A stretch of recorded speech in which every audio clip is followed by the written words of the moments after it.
I'd have lost myself long ago if I allowed myself to be led by the whispers of the abyss. Surviving is tough, but taming the beast within is tougher. Welcome back to Genshin Impact. Last time we finished Utao's storyline, or hangout thingy, whatever you want to call it, side mission. Yep, all of those words. And we started up Eula's, and we're gonna go back to Mondstadt after I check all this stuff. I haven't logged into Genshin today, though. Yep. What are the new notices? The stream's gonna be an extra 2 hours long.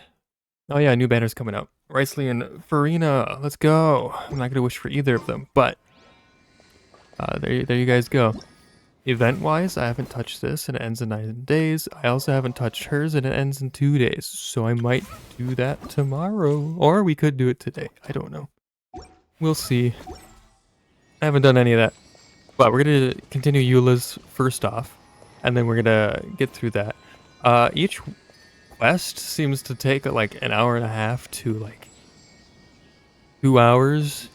And every video that I do is like 2 hours long, so we get through like one person. What I might do for this is try to get through as many people as possible. Because I do want to kind of get to Notland. But we'll see when that happens. Let's see what quests we have. There's so many. We still have so many. I could count all of them.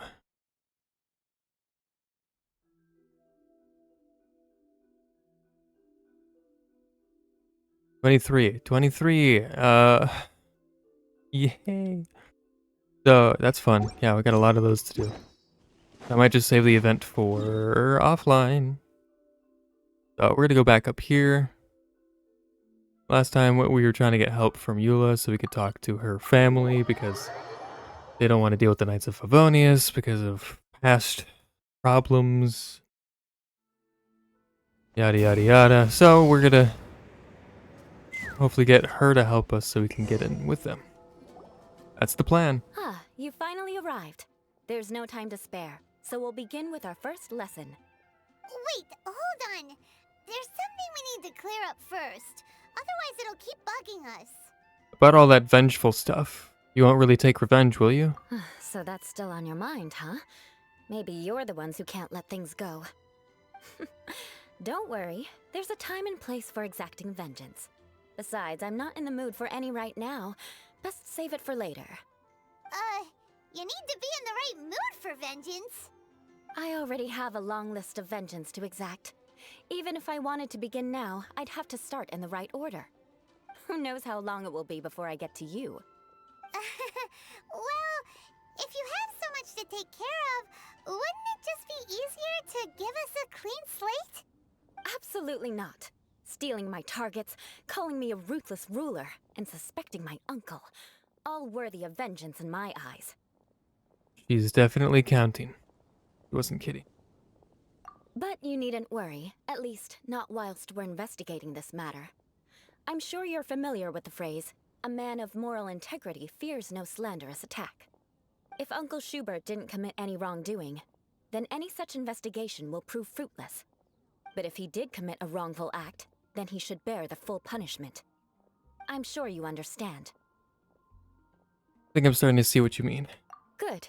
Now, there are two key points that aristocrats attach great importance to: your manner of speech and your bearing. Let's begin with your manner of speech. Aristocrats have a very unique way of carrying conversation, even with mundane daily topics.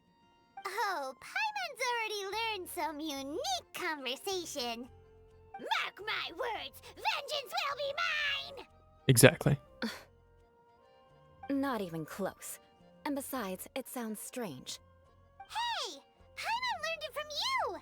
And didn't you say not to call others strange? It seems you don't respect the rules of your own clan. Yep, we're gonna get revenge on you now. No, I've no need to trouble myself with such frivolous formalities. Okay. Okay. Here, allow me to demonstrate. For example, when greeting a friend, you could say, As the morning dew greets the coming dawn, so do I greet you, my dear friend. As the morning dew does what now? However, such a phrase may only be used during the morning hours. Also, the party with whom you're speaking must be of approximately the same status as you. Right. Morning dew is not uncommon, so it expresses that friendship should not be measured by value, yet also suggests that friendship between aristocrats is pure like water. Feels like a lot of work just to greet a good friend. Oh, no. You must be prudent with your words. Calling someone a good friend could easily offend them. But didn't you just say my dear friend in your example? Paimon's confused. Yes, I did. But you must know in the Lawrence family, dear friend is a set phrase that can only be used towards certain friends with whom one is acquainted, but not particularly close. It sounds much more pleasant to call an acquaintance a dear friend. So another thing to remember. Aristocrats are concerned with face and being polite. However, if you were to use dear friend to address an intimate friend, the recipient would think that you were deliberately trying to estrange them. This is getting complicated. This is only the first step in making a greeting. After addressing one another, you then exchange courtesies. Wait. This is all too abstract. Perhaps it would be better if you gave some real-life demonstrations. Ah. Very well. Come with me. We'll choose some bystanders to converse with. Who will these bystanders be? Oh, actual bystanders. Hi, Norman. Oh, you're Eula of the Lawrence clan, right? This can't be good. You there, lowly laborer. You stand in the presence of a member of the illustrious Lawrence clan. I have words for you. Please acknowledge the glory bestowed upon thee by the nobility... What comes next? Oh, right. By solemnly kneeling to the ground with utmost sincerity. Huh? I can't make heads or tails of anything you're saying. Hold on. What did they always teach me? Oh boy, we have a scuffed Whenever teacher. a dispute arises, protection of your family's prestige and dignity always takes precedence. Got it. As a lowly commoner, you shall maintain absolute reverence when speaking with those under which you so graciously toil. How dare you speak in such a manner? Is everyone from the Lawrence clan so strange? The days of the Lawrence clan's tyranny have long passed. I don't care what you're trying to do. Just beat it. Yeah, I think you misunderstood her. She's just giving us a demonstration, that's all. Like I said, I don't care what you're doing. I have nothing to say to any member of the Lawrence clan. And here's a word of advice. I wouldn't be caught dead walking too closely with any one of their like in Mondstadt. If that's all, I'll be going. I'm afraid I won't be able to control myself if we talk any longer. Hey! Don't leave! Halt! Mark my words, vengeance will be mine!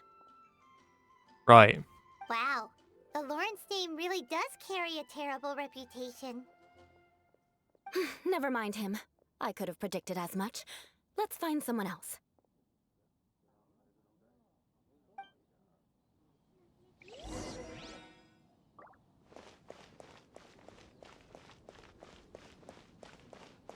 What's up, Leno? You there, lowly toiler.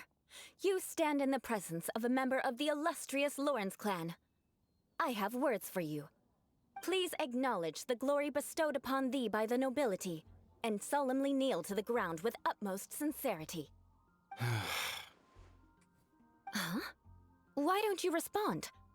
According to the custom, I must wait until you kneel completely before I can say the next words. Right. I mustn't look at you too long, or I'll be drawing more attention to our difference in status. Oh dear, I've already stared at you for quite a while. Fine. You may spare yourself the formality of kneeling, as it may be a little inconvenient. I shall continue. Oh, wait. I think there's a line for people with rude attitudes. This is not going situation. well at all. Hey, stop bothering me or else I might say something you wouldn't like to hear. Then again, I've got no words for anyone from the Lawrence clan. Again? What's with this attitude? That escalated fast. Maybe we should just stop for now. Yes, I don't think his attitude will change. If I keep grandstanding like this, the outcome won't be good. Let's try to find someone else to talk to. I'll remember your unwillingness to comply. Mark my words, vengeance will be mine.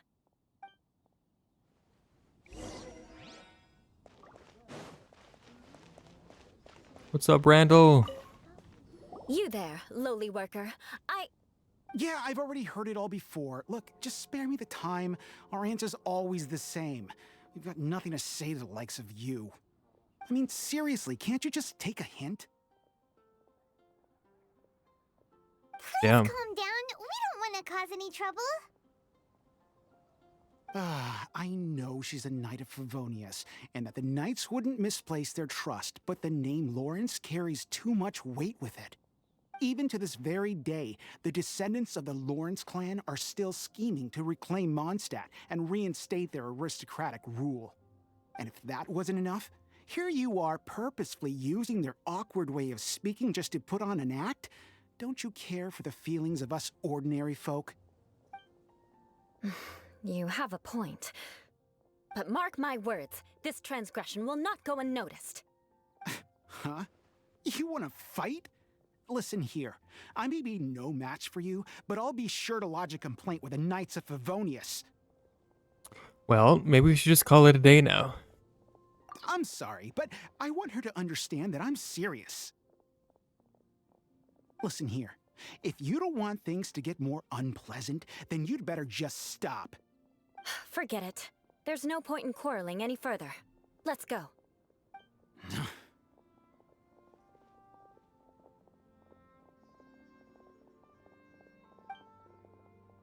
It's all right. This happens quite often. Let's find someone else to talk to. I feel like that's not gonna work. Paimon thinks we've seen enough now. Let's just stop. Actually, Paimon thinks we should apologize for asking you to demonstrate for us. We had no idea the feelings between the Lawrence clan and the people of Mondstadt were so bitter. What can we do? The Lawrence name is already a dirty word among every household in Mondstadt. Even 3-year-olds know the story.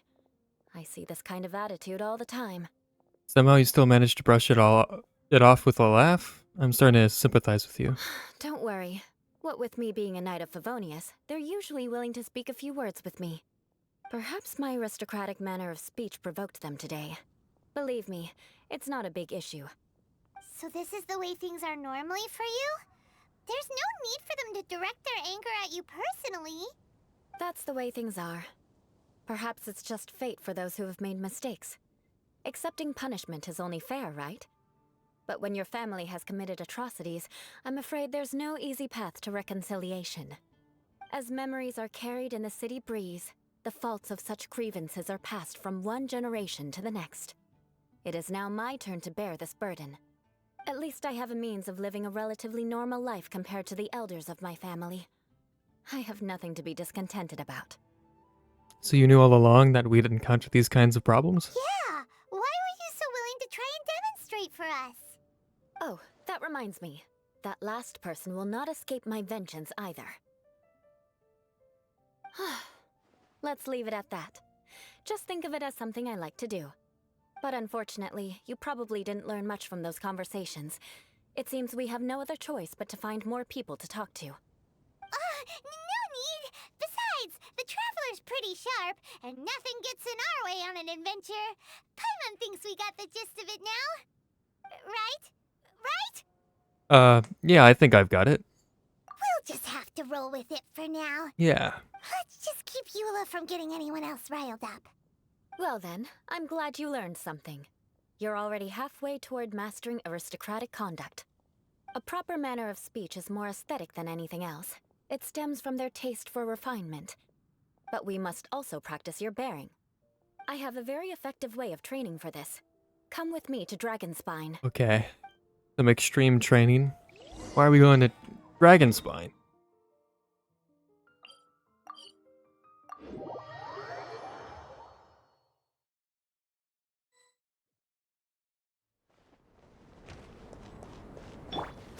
disappear.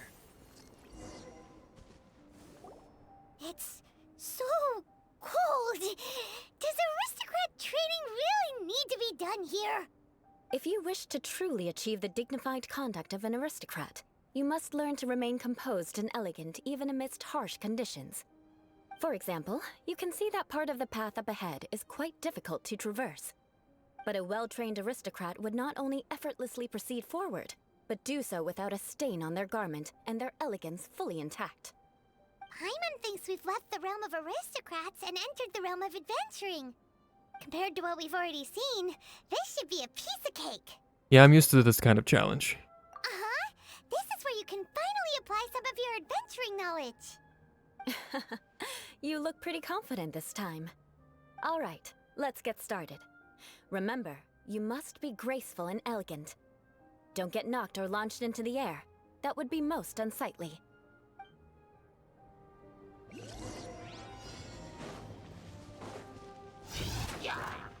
What is that? I've never seen that before. Look. Okay, we're good. We're good.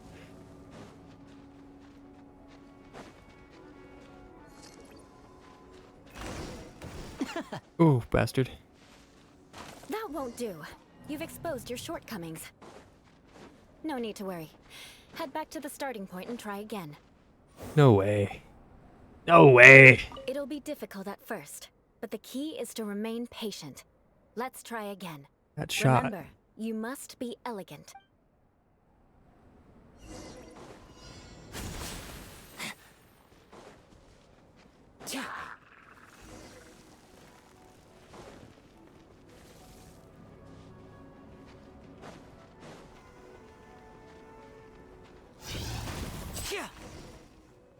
And voila!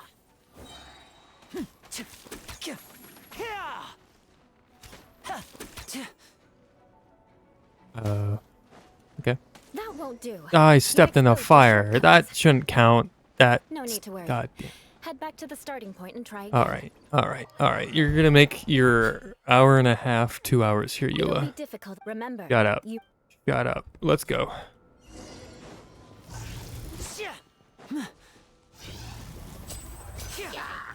Now disappear. Fuck you. Go.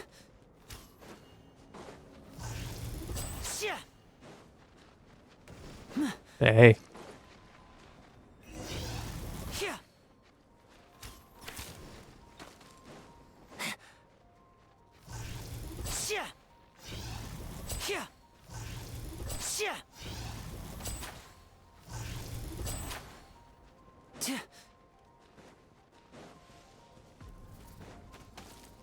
Hey, Fox.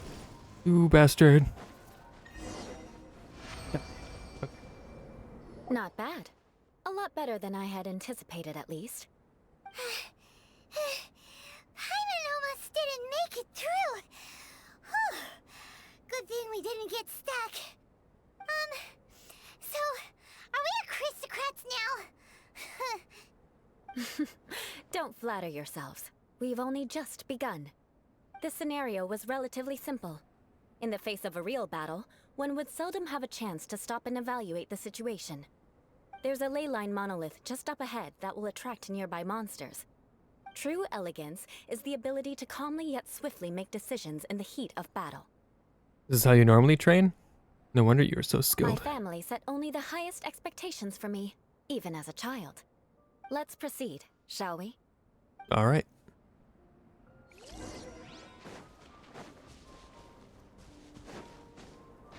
And voila! This Oh. is the ley line monolith. Go ahead, activate it. Yep. But be careful not to get launched into the air or frozen while fighting. That would be most unsightly. Step right up. By royal decree.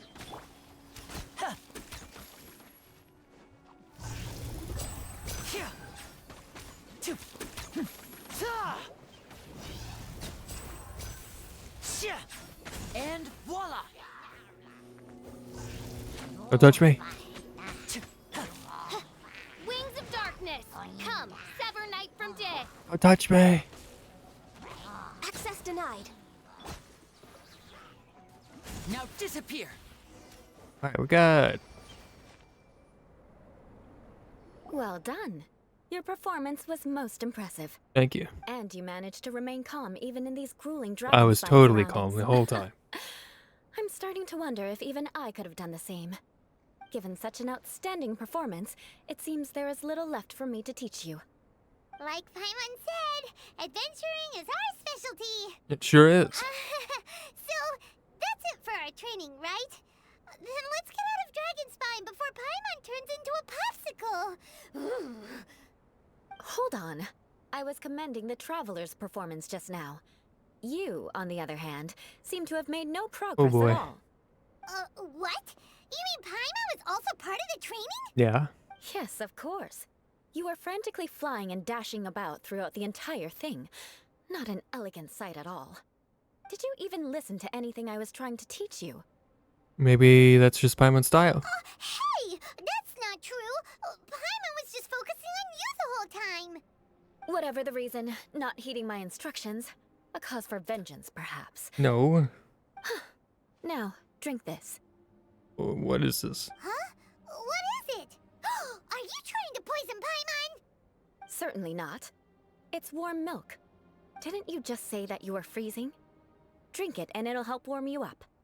Oh, thank you. Are you still planning on the whole vengeance thing? If I wasn't, then why would I care about you being cold? If you turned into a Paimon popsicle, that would ruin my plans for vengeance now, wouldn't it? So, dear friend, don't die on me out here. Ah! Paimon knew something was off! Thank you for looking after Paimon. All in the name of vengeance. No need to thank me. Now then, given that your training is complete, it's time we return to Mondstadt. Our last step will be preparing a cordial gift to present to my uncle when you meet him. I already have something in mind. Let's pay Sarah a visit at Good Hunter. Food.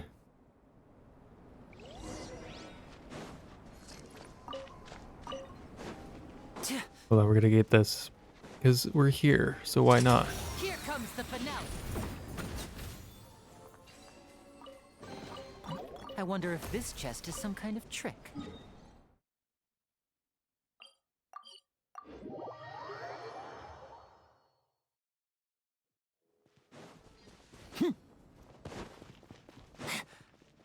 Amber's here. Hey, Amber.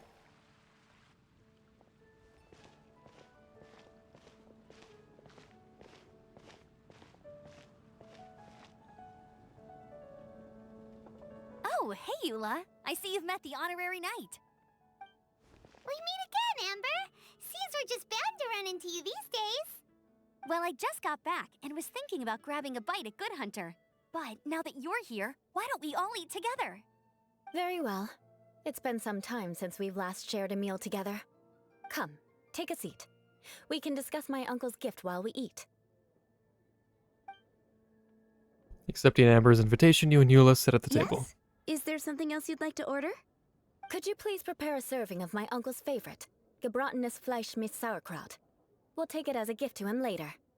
Coming right up. It'll take some time to prepare. I'll have it here at the counter once it's ready. Hold on a moment. Is this satisfying salad also something that Amber ordered? No, she didn't order it. But because she didn't order any vegetables, I thought I'd throw in a salad on the house.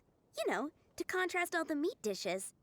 So, we clearly didn't order this, yet you prepared it without authorization. Mark my words, this transgression will not go unnoticed. You're gonna take revenge on her for giving us a free salad? You should know me by now. That's the kind of villainous character I am. Well then, please wait a moment while I get the dish for your uncle started. Delicious unauthorized delicacies. Sarah will pay for this. Why would you choose gebratenes Fleisch mit Sauerkraut as a gift for your uncle? Paimon's never even heard that dish before. This dish isn't actually on Good Hunter's menu. Only long-standing patrons such as my uncle would know about the dish. The old aristocrat seemed to take a liking to it. Because of the sour flavor of the sauerkraut, not too many people are fond of it these days. I guess it's become less popular over time. Makes sense. Eula treated me to the dish once, and I couldn't even finish a bite. I've nicknamed it Gebratenes Fleisch mit Vengeance ever since. Ugh. I never expected us to have such completely different tastes in food. If I weren't in such a good mood, I'd say that constitutes grounds for transgression. Huh, so even Amber doesn't escape your vengeance? Of course not. It's hard to find someone in Mondstadt that attracts contempt as much as she does. Mm-hmm. It's fine when you're just joking between us, but I'm afraid our honorary knight might misunderstand you. Eula's always talking about vengeance, but that's just how she is. It's nothing you should take too seriously. Kind of figured that, I am yeah. serious, and I'll remember every transgression committed against me. Ugh, it's no wonder so many people dislike you. Paimon's starting to realize that Eula is actually a very good person. It's weird. There's no need to be so awkward when you want to say something nice. Listen, you've never been labeled as a social pariah, have you? Well, no? So that's why you wouldn't understand how hard it is for a bad person to try to be good. It's impossible for me, and I have no intention of acting like a good person. All right, no need to look so sullen. I'm just kidding. Come on, let's eat. The food is getting cold. After an awkward pause, everyone resumes cheerfully chatting and enjoys the meal. Oh, I'm stuffed. I'll see Sarah about the bill. No need. I've left the mora under the plate. If you try to settle it with her in person, she won't accept payment for the salad. Don't underestimate my ability to exact revenge. Sarah won't get the upper hand this time. All right, next you should pay my uncle a visit. He has a small camp at the top of the mountain near Springvale. He usually whiles his time away there when there's nothing else to do. Aren't you coming with us, Eula? I'm afraid that wouldn't be very convenient for me. It'd be better if you two went alone. Ah, yes. Please do remember to pick up the dish from Sarah. I still have more recon to do in the wilderness. Well, until next time. All right, Let's good meet luck, again. Amber. What an interesting bunch you are. Right. Springvale. Here, the Gebratenes Fleisch mit sauerkraut is ready to go.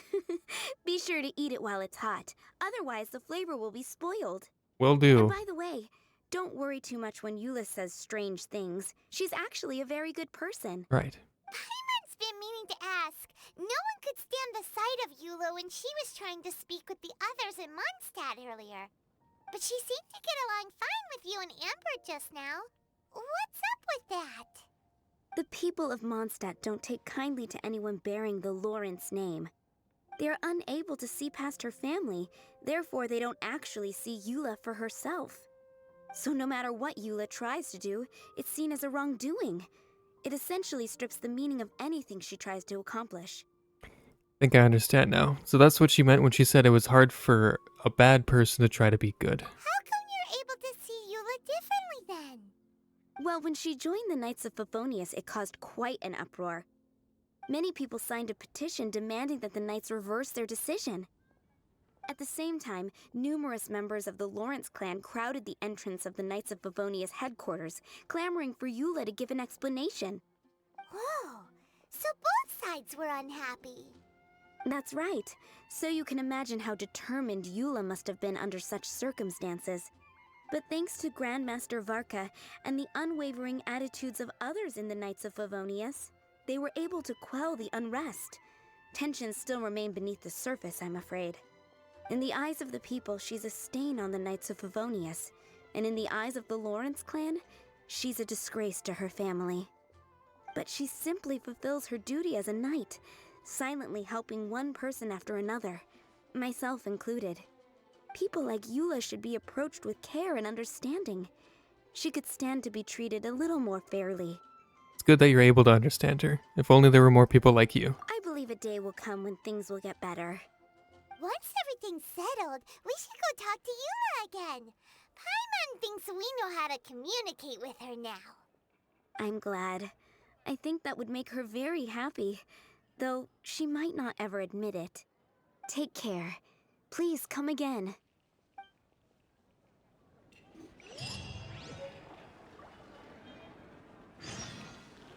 Right. It's time.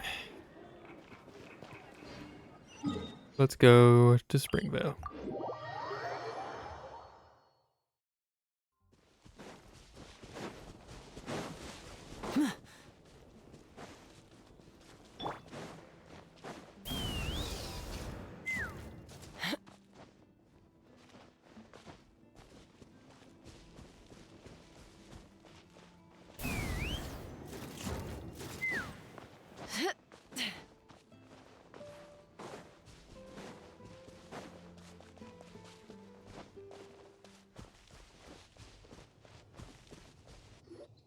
The tent seems to be pretty tattered, but there's a really fancy chair. Could this be another aristocratic custom? How am I hearing Paimon's thoughts? It's you again. I thought I had rid myself of you two. We've heard that aristocrats are most magnanimous. Magnanimous? Yes, indeed, that is true. Very well. I'm certainly not one to be narrow-minded. I'll overlook your previous misconduct for now and listen to what you have to say. Wow, this guy thinks so highly of himself.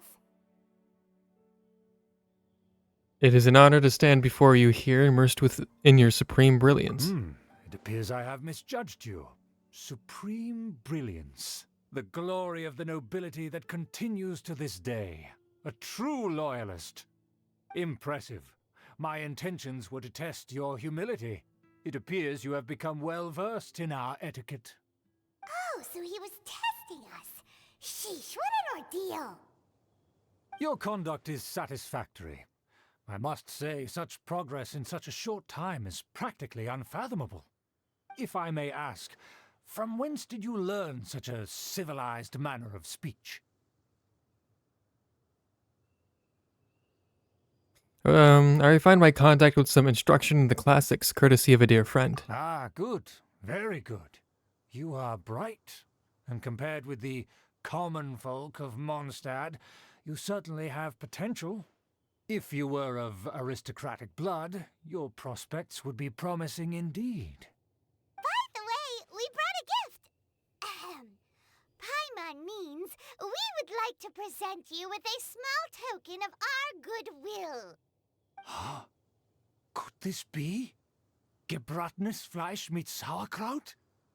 It's evident that your sentiment is genuine. As a young person nowadays, only with no small effort could you achieve such a dish.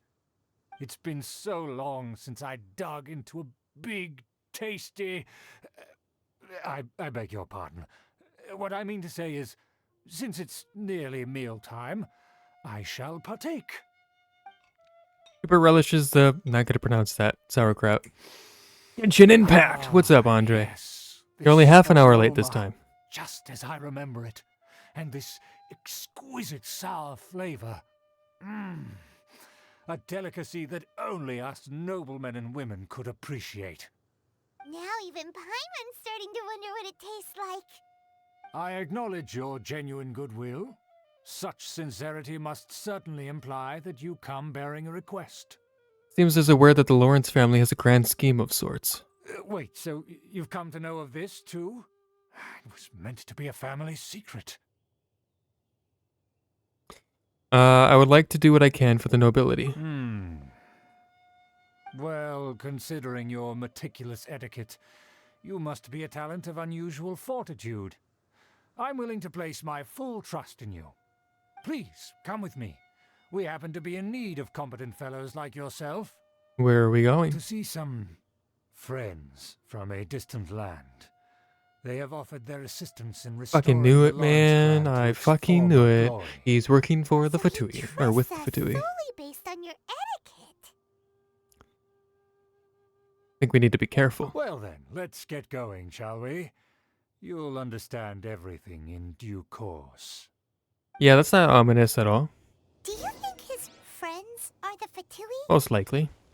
Things will get sticky if the Fatui happen to recognize you. What should we do? Kill them all! I don't know, Paimon. Hopefully his friends aren't the Fatui and there's somebody else.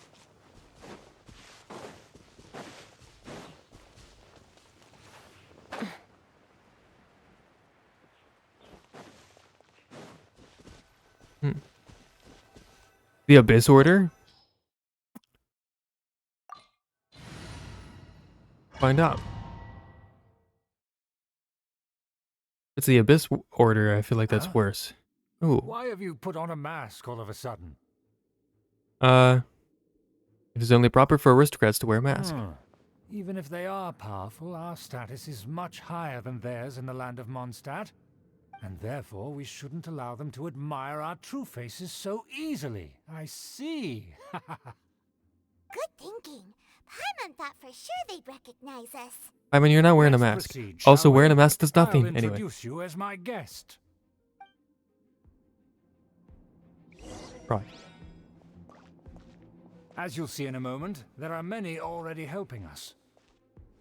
I heard that this area had already been purged once by the Knights of Favonius, but it's the only place around Mondstadt that is well concealed and spacious enough.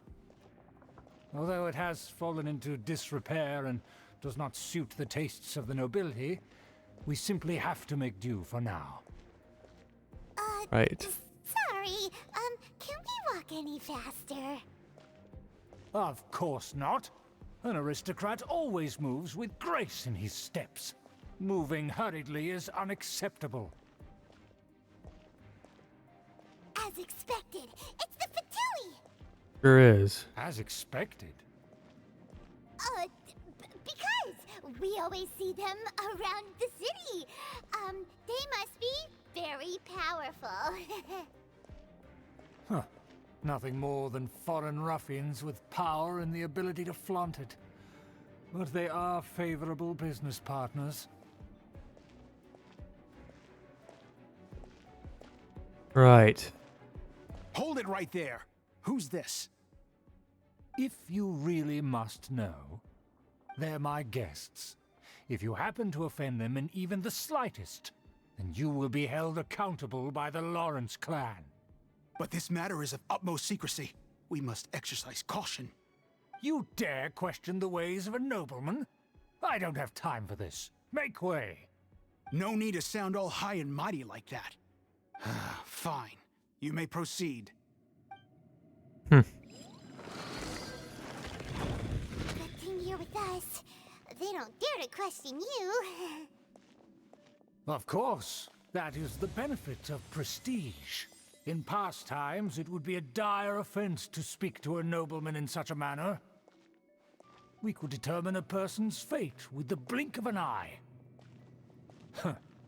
And such glory will return to me again before long. This place looks fun. Where have I seen this person before? And who, may I ask, is this? We mustn't bring just anyone in here. This is our new ally that I've recently met. They are completely trustworthy. You have the word of the Lawrence clan. A pleasure to meet Our you. plans are strictly confidential. It's not wise to bring in an outsider at this time. Furthermore, there's been word that an outlander who joined the Knights of Favonius has been very active in Mondstadt recently.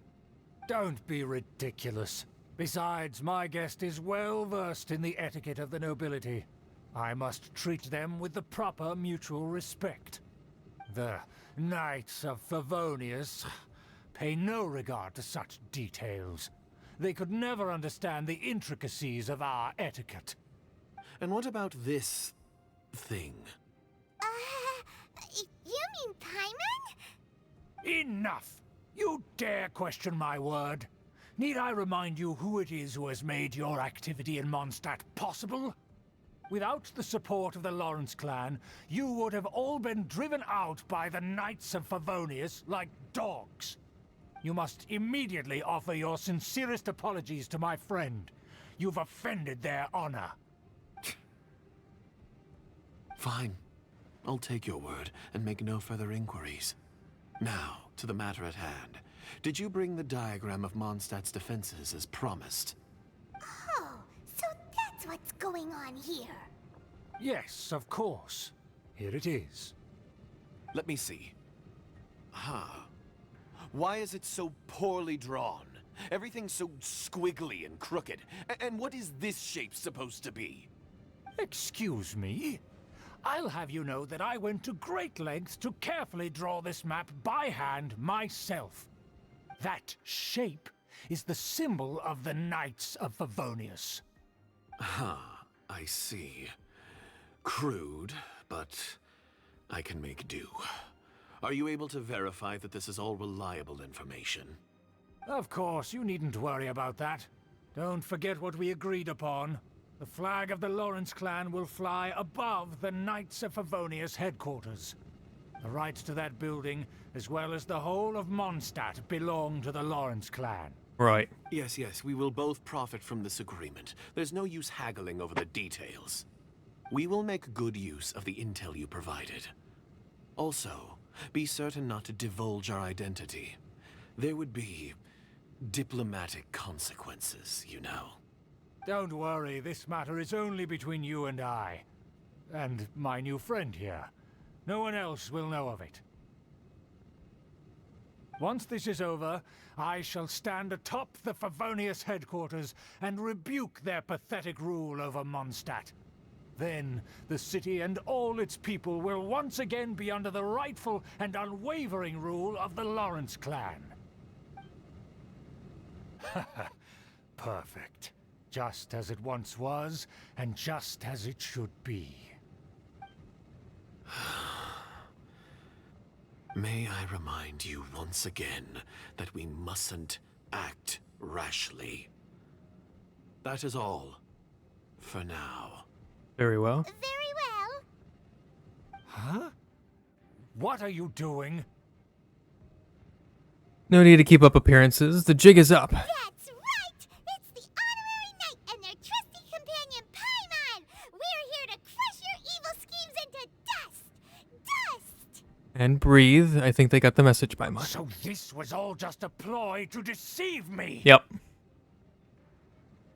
your own fault! Who would put so much trust in someone based purely on their manners? After so much planning, this is how it ends? Huh? We'll see about that!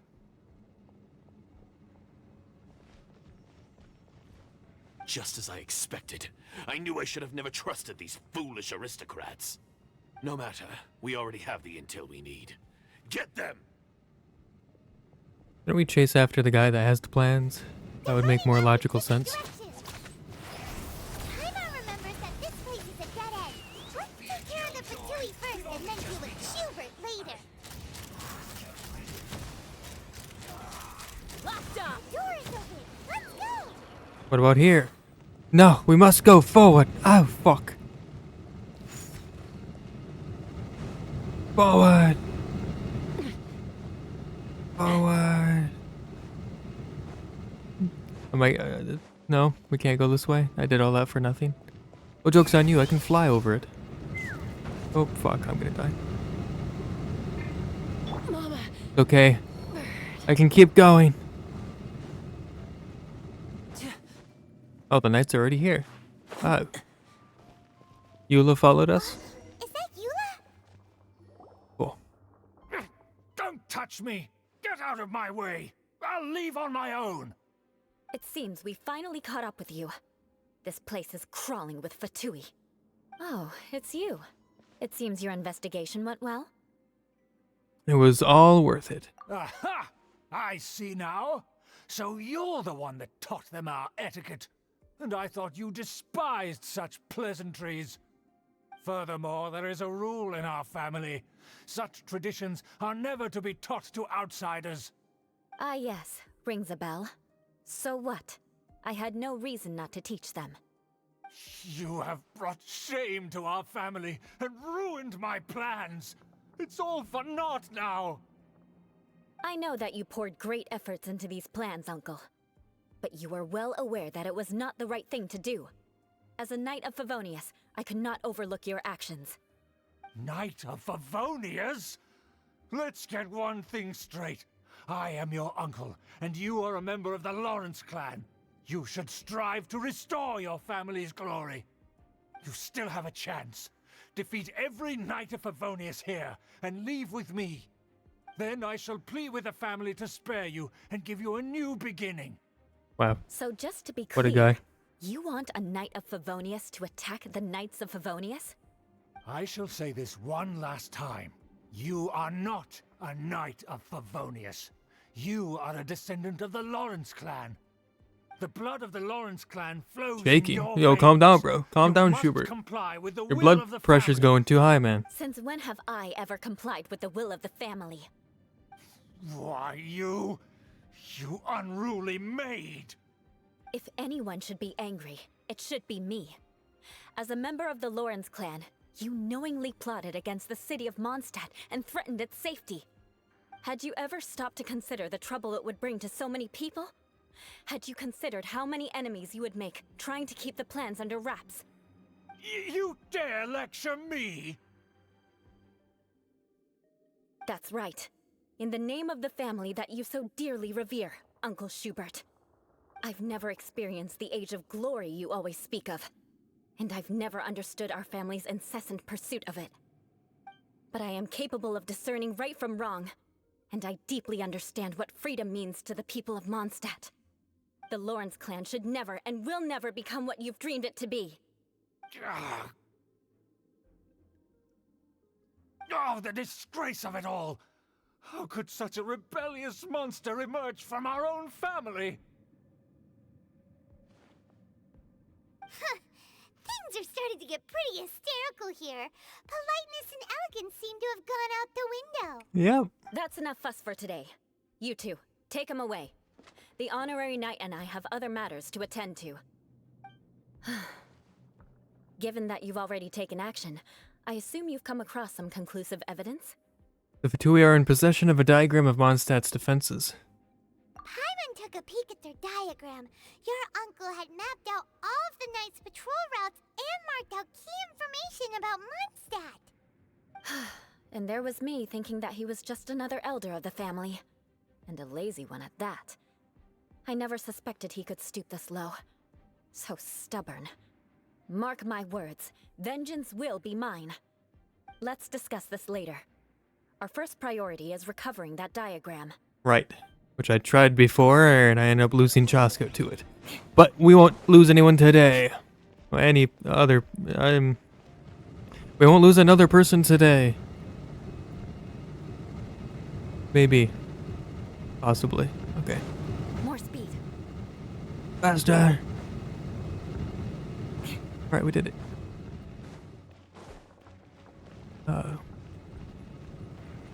Up. I forgot how to stop these. Isn't there a way to stop these? I don't remember. Do that. They're here! Stop them! Hi.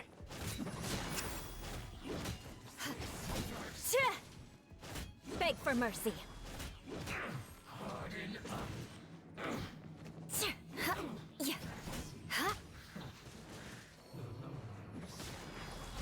Oh, where did... What the... hi. Midnight Official. Phantasmagoria. Born Oh, of ice and got you. frost. Yeah. Nice.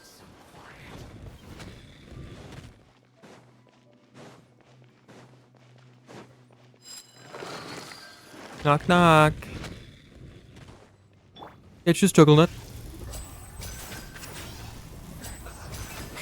And It's just juggle nut. Hail. Access denied. Okay, you can just walk through the fire. No, that's fine. That's okay. Oz revealed by a round of applause. Step right up. Yeah. Yeah.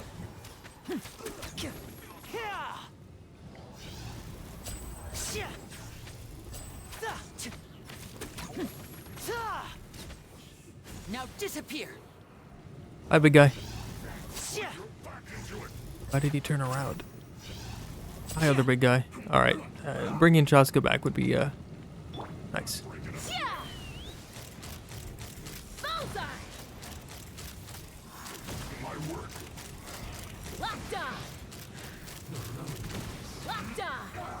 Yep. Okay. Well, it's nice having you while it lasted. We'll do this.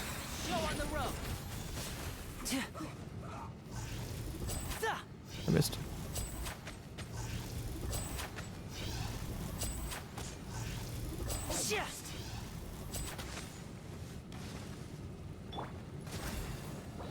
I didn't mean to do that. Next Well, Step right up.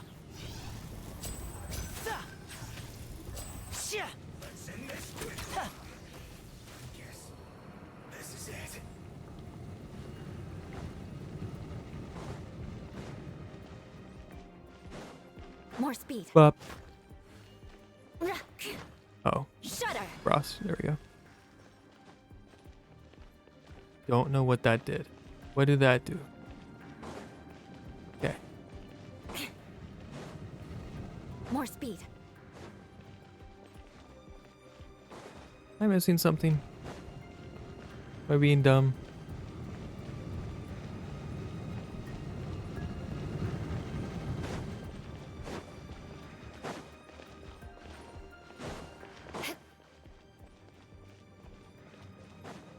I think I'm being dumb. Something I missed.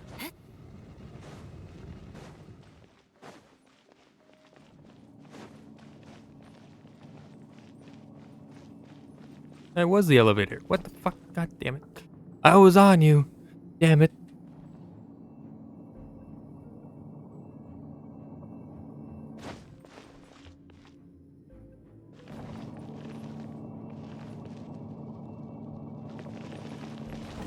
There it is!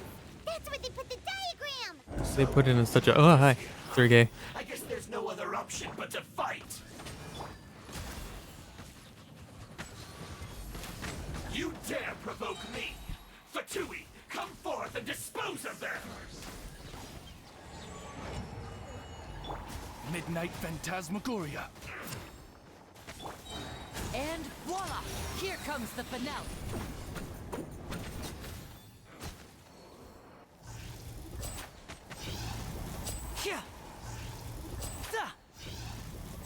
I'm missing my shot. Odds revealed by Born of ice and frost. Next on the agenda, healthy buff. This must be it.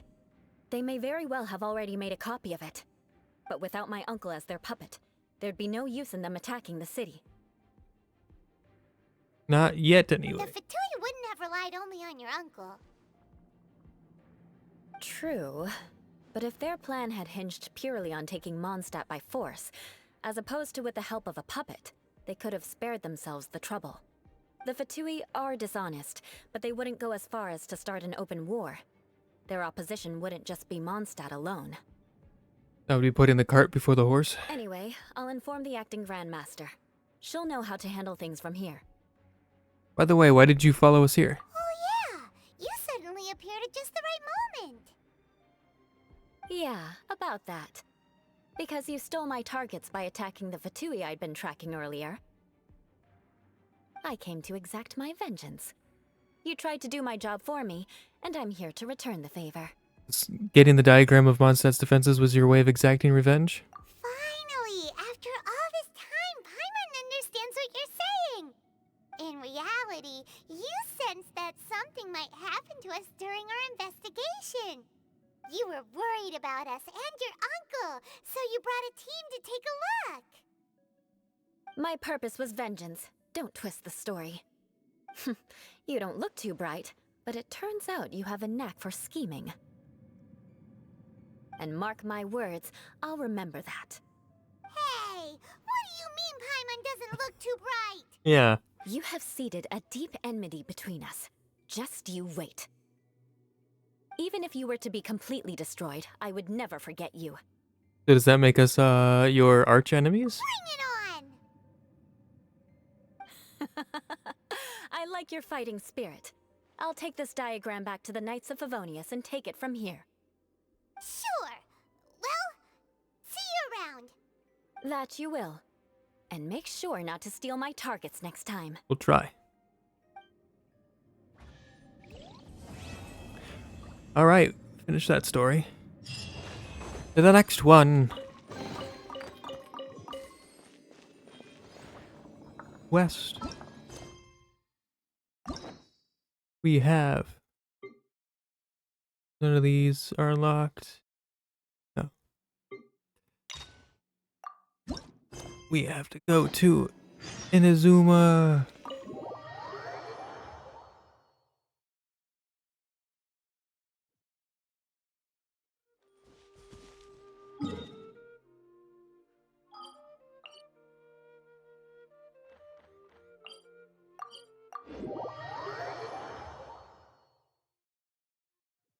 I'm hoping to at least get like 3 of these done, maybe 4. The silk flowers at the Feiyun Commerce Guild needed access denied.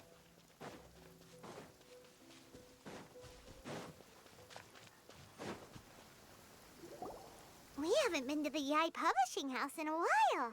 Paimon wonders if they have any new books in. The one we read with A that time was pretty cool. Come on, this is a no-brainer, man. There's only one thing worth wishing for, and that is a ton of Mora. But the exam's next week. If I fail again, I'm seriously done for. I'm better off wishing that my exam goes smoothly. Ah, it's just an exam. Trust me, there's no problem you can't solve by throwing Mora at it. If it doesn't work, then just keep throwing till it does. What are they arguing about? It's quite a spirited debate. Huh? Really? You guys don't know? You need but stand on this land at midnight, lower your head and recite a special incantation, then your wish will come true. Is it from a novel? Looks like you guys really aren't in the loop. This, my friends, is the next big thing. A highly effective wish ritual guaranteed to make your wishes come true. A wish ritual? That actually works? Does not sound credible. Right? Even Paimon knows that's just not how the world works. Unfortunately. I didn't believe it at first either, but that changed when it worked for someone I know.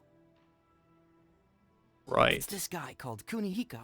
He's practically always been unemployed, wastes his days away, and he owes a lot of money. Like a lot, but get this. I don't see him for a few days, and suddenly I find him dressed to the nines and feasting at a high-class restaurant. I heard it directly from him. He used this wishing ritual, and the next day he woke up to find his whole bed filled high with Mora. His whole bed was filled with... Wow! Paimon, calm down. You're so excited you can barely get the words out. Of course, I'm sure the part about waking up lying on a bed of Mora is a bit of an exaggeration. Whether you believe it or not, it's not exactly a difficult ritual. It can't hurt to give it a try, right? If you're still feeling skeptical, just ask around. There are a lot of very compelling stories going around these days. Really? Well, come on! Let's go ask around right now, shall we? By the sudden urgency. Well, if it really is true, then just think of all the Mora Paimon could... Oh, and you'd finally be reunited with your twin, too. Let's go! I mean, yeah. The Rukami offering. Face the ground at the stroke of midnight.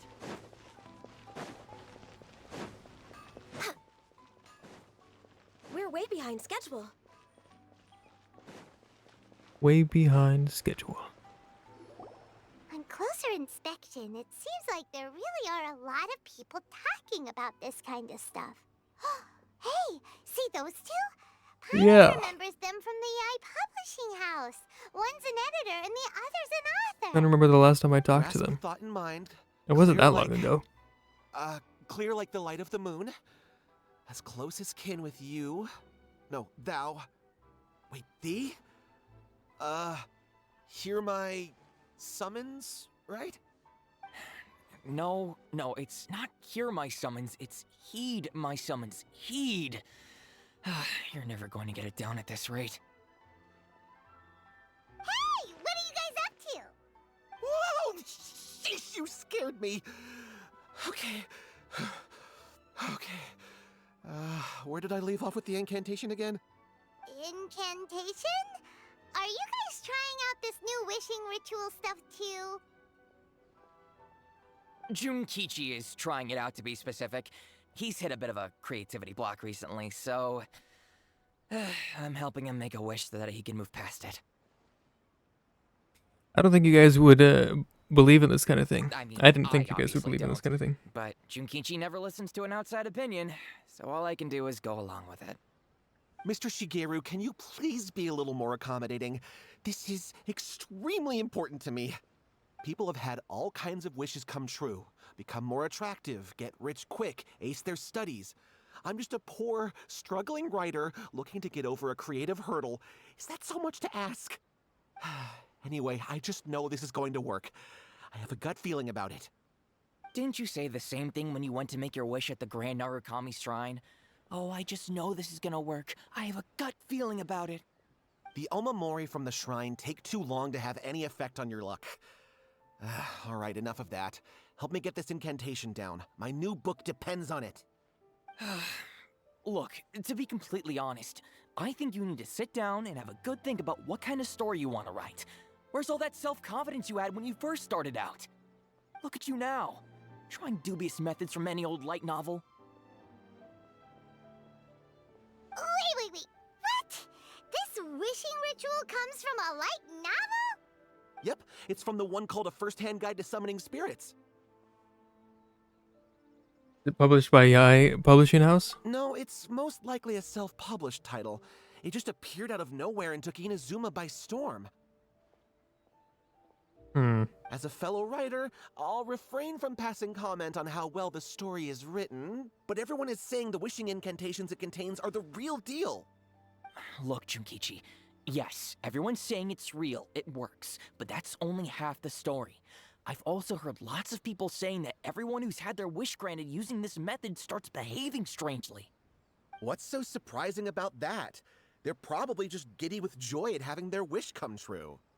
This is starting to sound a little suspicious. A little Why bit. don't we go to the Grand Narukami Shrine and ask Yae Miko about it? She's the expert when it comes to both light novels and the supernatural. Right. Alright, let's head to her. All the way over at the shrine. Think I have anything to offer to the tree? I don't think I do.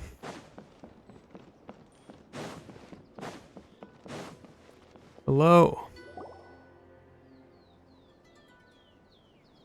Miko! Great, you're here! Well, hello there, young ones. What brings you to the shrine?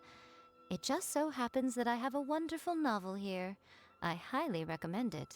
We'd like your expert input on something. Oh? Well, what did you want to ask? Well, we were just... actually, you look kind of busy. Is this a bad time?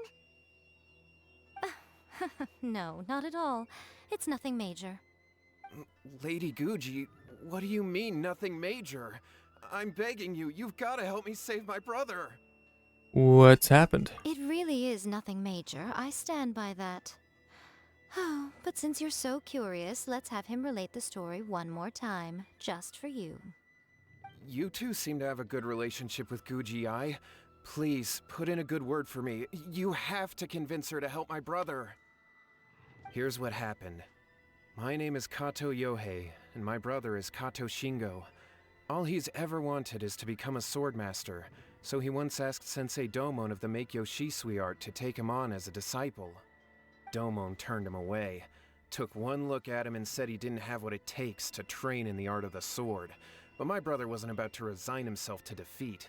He trained every day as hard as he could, and finally proved himself by defeating one of Domon's best disciples in a duel recently. But since his victory, he's been acting extremely strange. It's like he's become a completely different person. The doctors can't find anything wrong with him, so I'm betting it must be the work of an evil spirit. That's why I'm here, begging for Guji-ai's help. Right. We dealt with something like this before. You know, there really aren't as many evil spirits lurking around as you seem to think. Your brother achieved the goal he'd been striving toward for as long as he can remember, and now it's gone.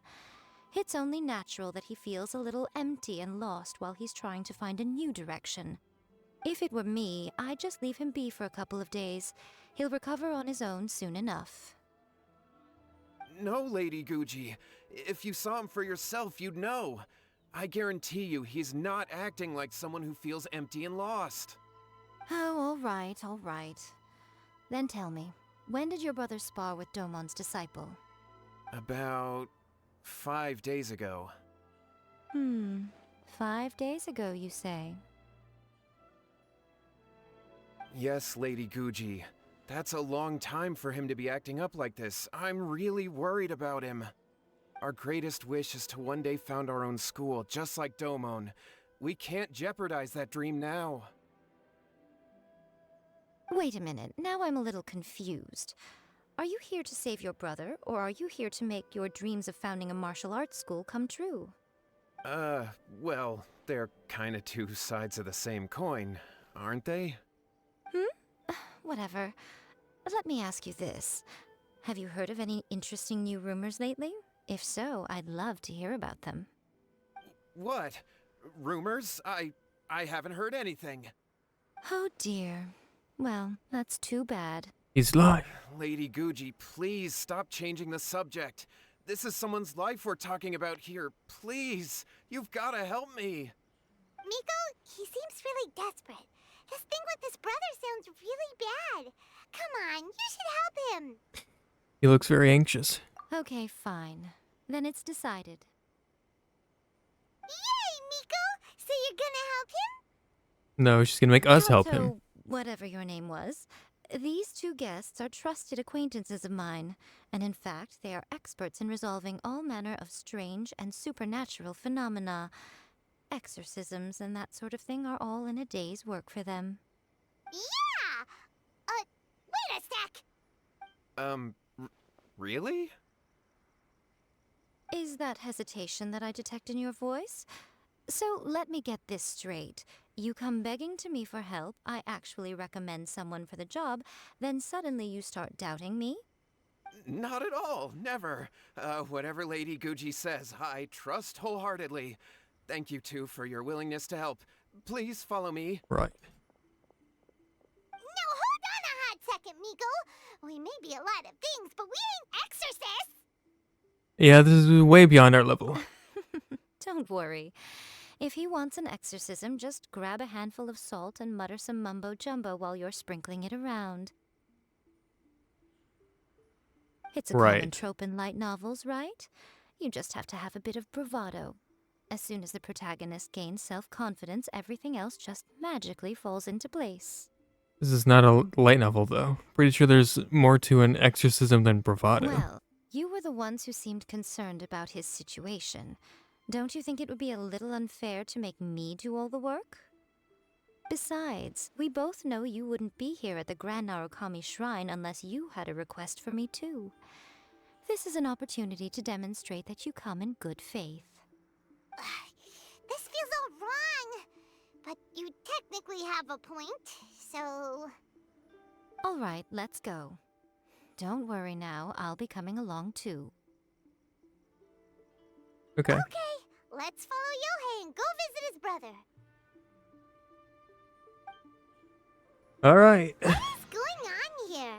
Granted, you can never be quite sure what's going on in Miko's mind, but she seems even more disinterested than usual in Yohei's situation. Well, I didn't mean to cut her off, but Paimon, you yap too much. I got places to be.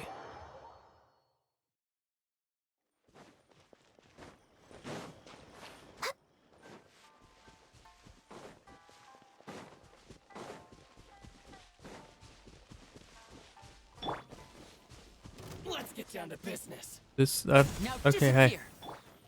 By royal decree, no touching.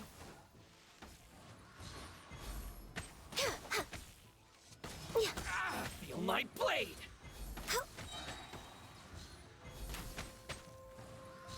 To the very end. Say no more. Oh, step right up. Man. Hi. Where are they? Are they in the well? Hello? Probably not in the well. Definitely not in the well.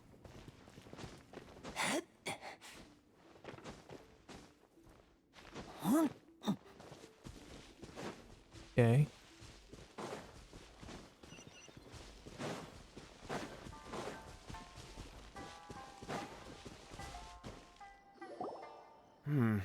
How strange.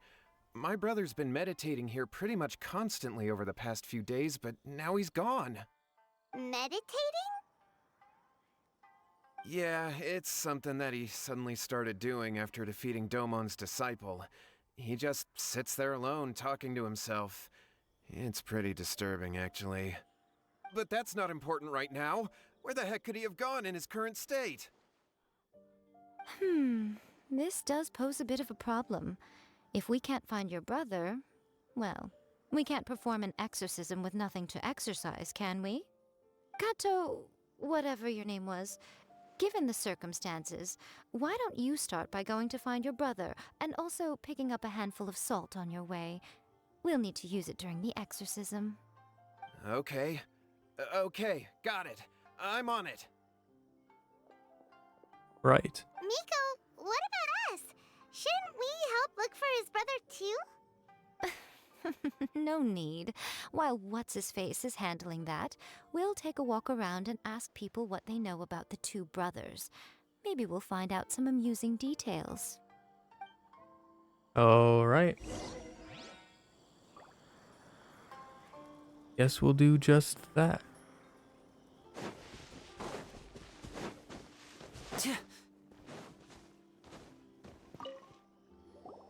Hello, sir. We'd like to ask you about the Kato brothers. Oh, are you debt collectors? Yohei said to tell you not to worry. He'll be able to pay you back as soon as he has enrolled a few disciples. Huh? Debt collectors? No, we're not here for anything like that. But, it sounds like Yohei and Shingo have gotten themselves into a bit of a pickle. Well, yes, I don't think there's any disputing that. Those two don't have an ounce of dedication between them. They just hop between ideas and won't stick to anything. Huh? But Yohei said his brother has always wanted to become a sword master, and even asked Domon to be his sensei. That's true, yes. Shingo begged Domon to take him on, and eventually, he finally relented. But even after convincing a renowned sensei to give him a chance, he was the same as ever, bumming around in class instead of focusing on his training. In the end, Domon had had enough and kicked him out. But Shingo was resentful about it. He blamed Domon for not seeing his potential, and even declared that he would challenge a disciple of Domon to a duel. Wait, what? That's not what we heard. Oh, how interesting.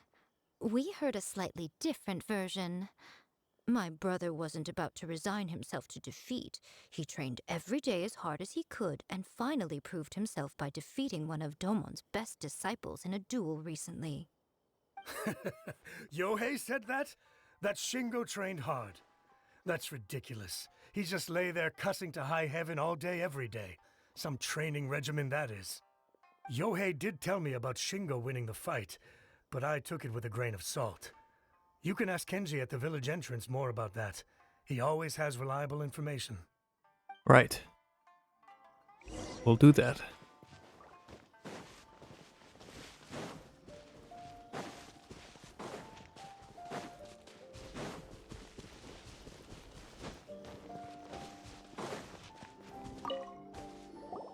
Hi, Kenji. We've come to ask you about the Kato brothers.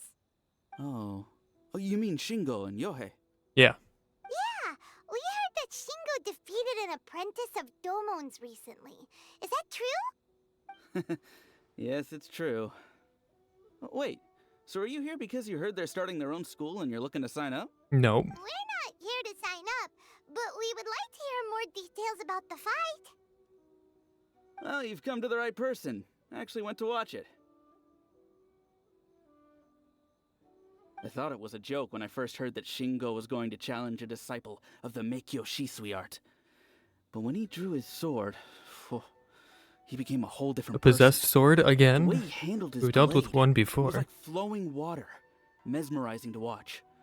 Domon's disciple is no pushover, but he was absolutely no match for Shingo. Is Shingo really that strong?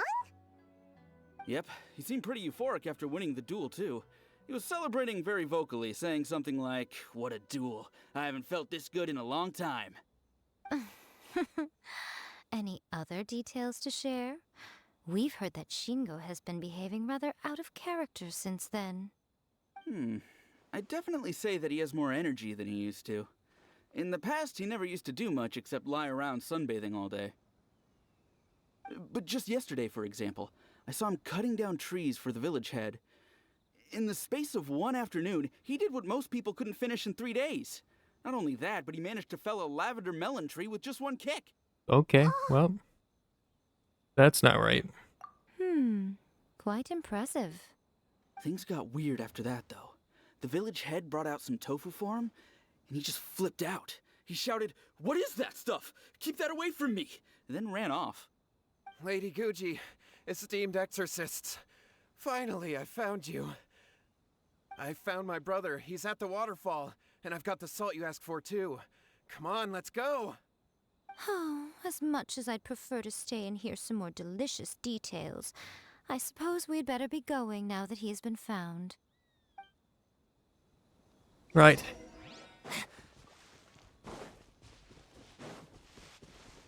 How far away is he? Oh, way over here.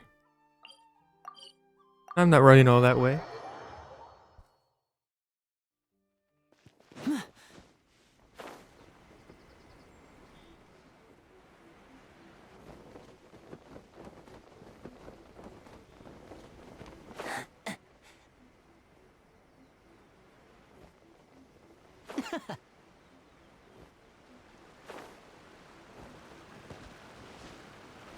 Look. Ooh. Look over there. That's him at the waterfall. That definitely is him. Oh, okay. So this is Yohei's brother. Whoa. He's meditating while sitting in a waterfall. That's pretty wild. Hey, listen! He's talking to himself.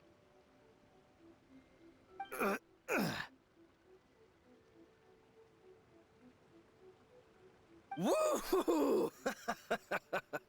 How's that? Can you feel it? Can you feel the feeling of manliness? Found your own school? Ha! So shallow. How can a manly man aspire to something so lame? Please, spare me. Spare me. I can't feel the manliness. I can't even feel the cold anymore. I can't take any more. I'm gonna die. Yohei. Yohei! Save me! Save me! Did you hear that? All the nonsense aside, he's going for help! Huh? Who goes there? He stood up! And now he's coming this way! No, don't come any closer. Help! What do we do? Miko, think of something! Oh, poor thing. Yohei, your brother's life is hanging in the balance, and he's using his final breaths to call on you for help. Whatever shall we do? Well, how should I know? The way it looks to me is that Shingo feels terribly resentful to you about something. Would you mind telling me what that's all about? I don't know what to tell you.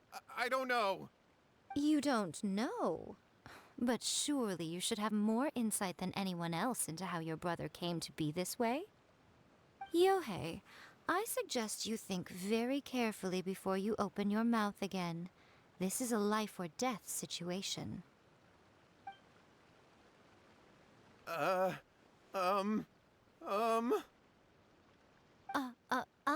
Your brother is your closest relative.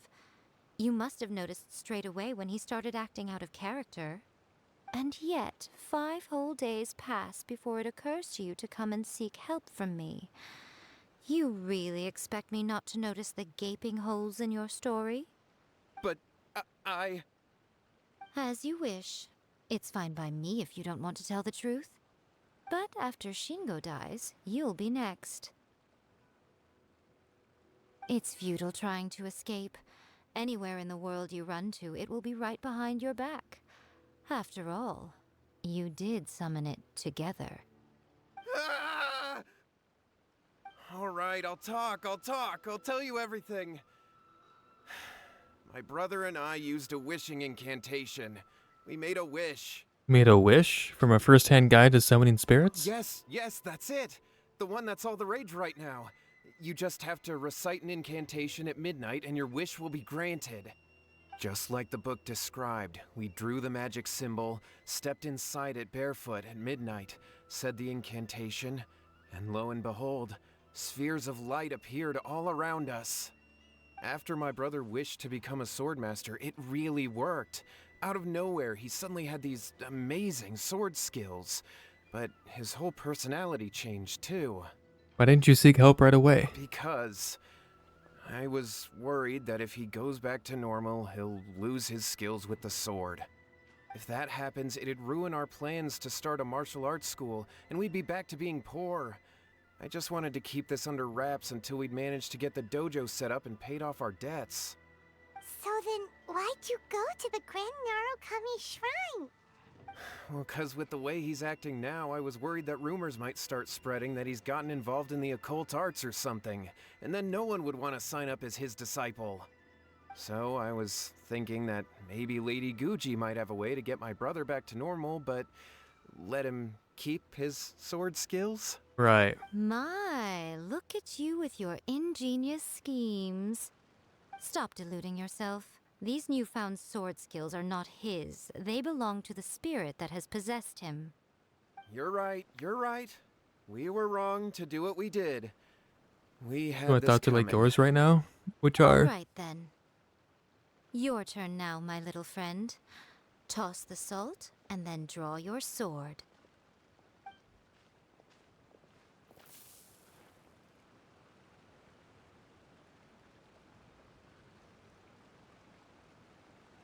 What is that? A demon! It's the spirit! See that? That's what you summoned. And look, now that Shingo's no use, it's coming straight for you. Save me! Save me! Miko! He fainted! What do we do now? We do nothing. But you, little one, just a quick fight and this will all be over. Who's this? Ah, a fellow swordmaster. Come on, fight me! He's coming! Be careful! Alright, let's go. A duel to the death. Have at thee. A round of applause. You have a lot more health than I thought you would. Oh, it doesn't matter. Never mind. Take this electricity, fool. Freeze.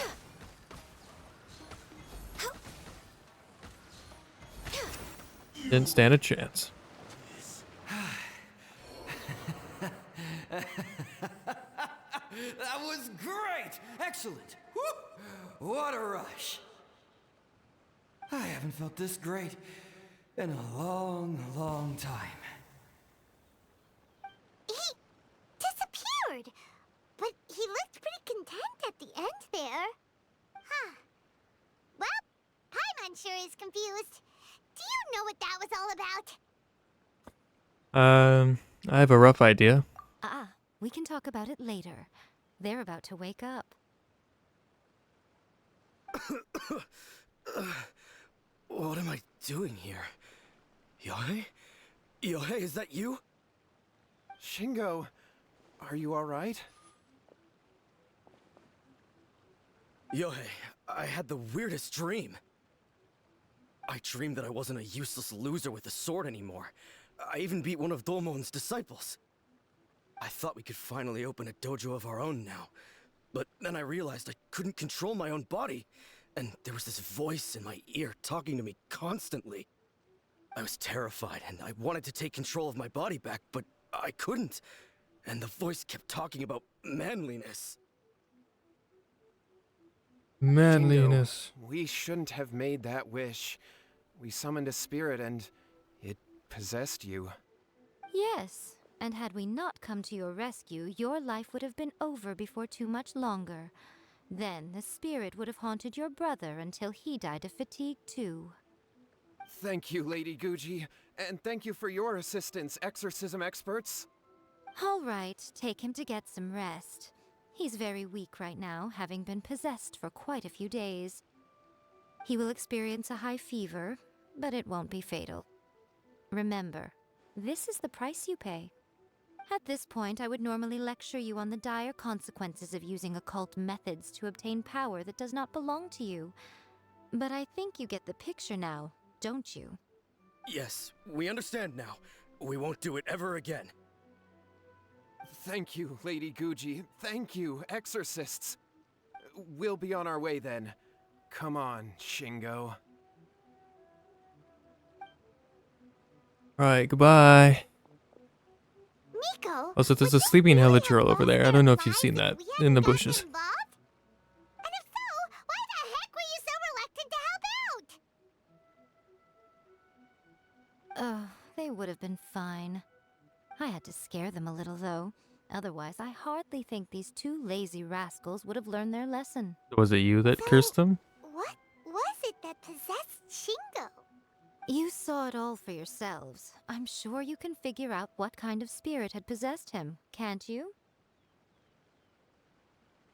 Master of the sword, lots of strength and passion, but it doesn't like tofu.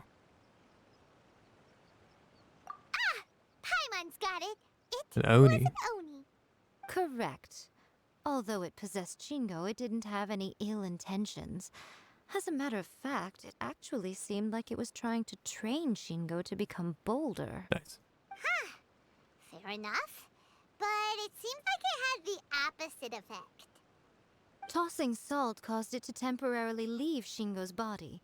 Then you exhausted its strength by fighting it, so it disappeared. Even if we'd done nothing at all, Shingo would have eventually become too weak for his body to host the spirit, and it would have left of its own accord. Nice. Course, Yeah, we've been talking about would have it. been more stressful for Are Shingo you to ready run for it that way. C2E2? Still, the experience may ultimately have been more effective than me scaring them into submission with a little exaggeration. Whew. Well, the main thing is that nobody got hurt. All right, seems like we've wrapped up everything here. Come on, off we go. Hold on, Miko. You say everything's wrapped up, but are you sure about that? You mean you disagree? The incantation they used, the book, a first-hand guide to summoning spirits. Oh, you mean that they got the incantation from that book. Yes, I know the one. Actually, that book's the whole reason we came looking for you at the shrine today. Incantations seem really popular right now. Human beings don't have powers like us yokai. It's quite understandable for them to be interested in incantations to summon the supernatural. That's not the point. The problem is that the incantations in the book are actually capable of summoning spirits and stuff, and loads of people are trying it. Even then, humans only have so much strength. Even if they do successfully summon a spirit with the incantation, it won't stay with them for very long. I really wouldn't fret about it. But who wrote this book, and why? Don't we think there might be a bigger safety risk here? What do you think, Traveler? I'm more curious about Miko's reaction. You're right. Big events in the light novel market should be at the center of her attention, surely.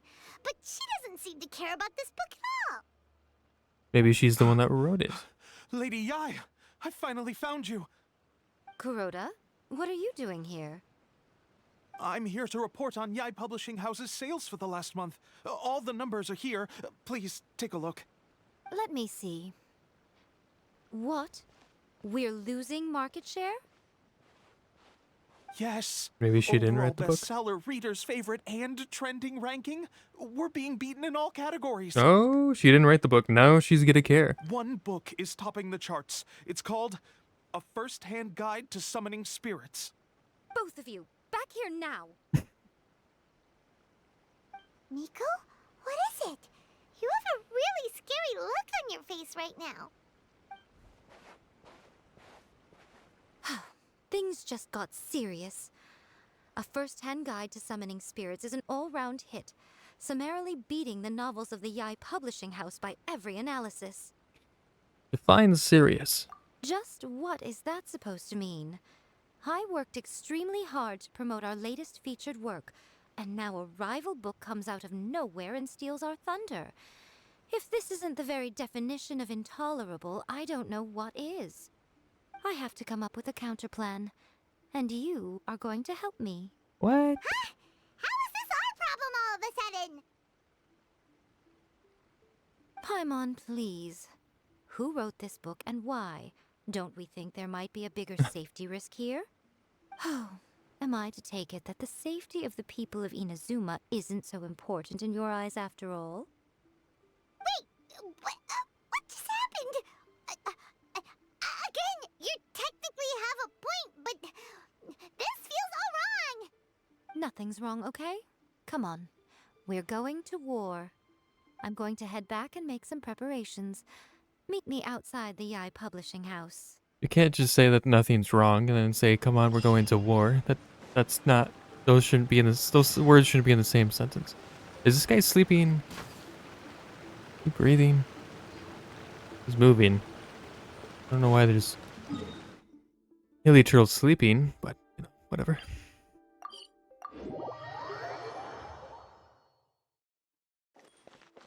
We're way behind schedule. Oh god. Yep.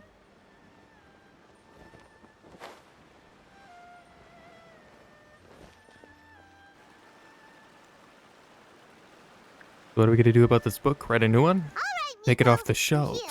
So what's your plan of action to deal with this rival book? Why don't you take a guess? I'll give you a hint. It's to do with the Yae Publishing House. Oh, Paimon knows! Combine the reputation of the Yae Publishing House with the status of Guji Yae and tell everyone that the incantations in that book are dangerous! Oh, wow. Your first guess and you got it absolutely Wrong. wrong. Yep. Yeah! Wait! Seriously? That wasn't it? A First-Hand Guide to Summoning Spirits is the hottest light novel right now. If we did as you suggested, we would effectively be advertising to everyone that the incantations are real. In bending over backwards trying to warn everyone about the dangers, all we would accomplish is to create more curious readers ready to try them out. Also, sales for the book would only increase further. Okay, yeah, that would be pretty catastrophic. Oh, how about we confiscate all the copies? Leaving aside the issue of the enormous manpower and resources such an operation would require, going to such lengths over a light novel would be extremely disruptive to the lives of Inazumans. Right. But that means there's nothing we can do. Well, I've been thinking. I've read A First-Hand Guide to Summoning Spirits. It has many other good qualities besides the incantations alone. The book contains many ancient kaidan, or tales of the supernatural, and is written in a very engaging way. That is why the book has become so popular. I think we're going to have a difficult time trying to rein in its popularity while it's the only work in its league on the market. Wait, so you mean... That's right. How do you get rid of the next big thing? You replace it with the next big thing. Right. So what we're going to do is create Inazuma's newest hit novel. Smash our rivals' sales numbers and win our readers back. That is how Yae Miko wages war. Incidentally, This will also be the best way to combat the influence of a first-hand guide to summoning spirits. Wait, Miko. So you want us to write a novel? Can I really do that? I've never written a novel before. Well, becoming an accomplished novelist certainly isn't an overnight process. But let's not forget that I am the chief editor of the Yae Publishing House. I have my ways. I did say this is what we're going to do. I trust that the word teamwork is in your vocabulary. It sure Anyway, is. there is a writer submission event going on at the moment. Start by talking to readers and finding out what they're into. When you have an idea of what the current trends are, come back and see me. I'll be at Uyu Restaurant. Find me there when you're done. I will assemble a team, and we can work while we eat. All right.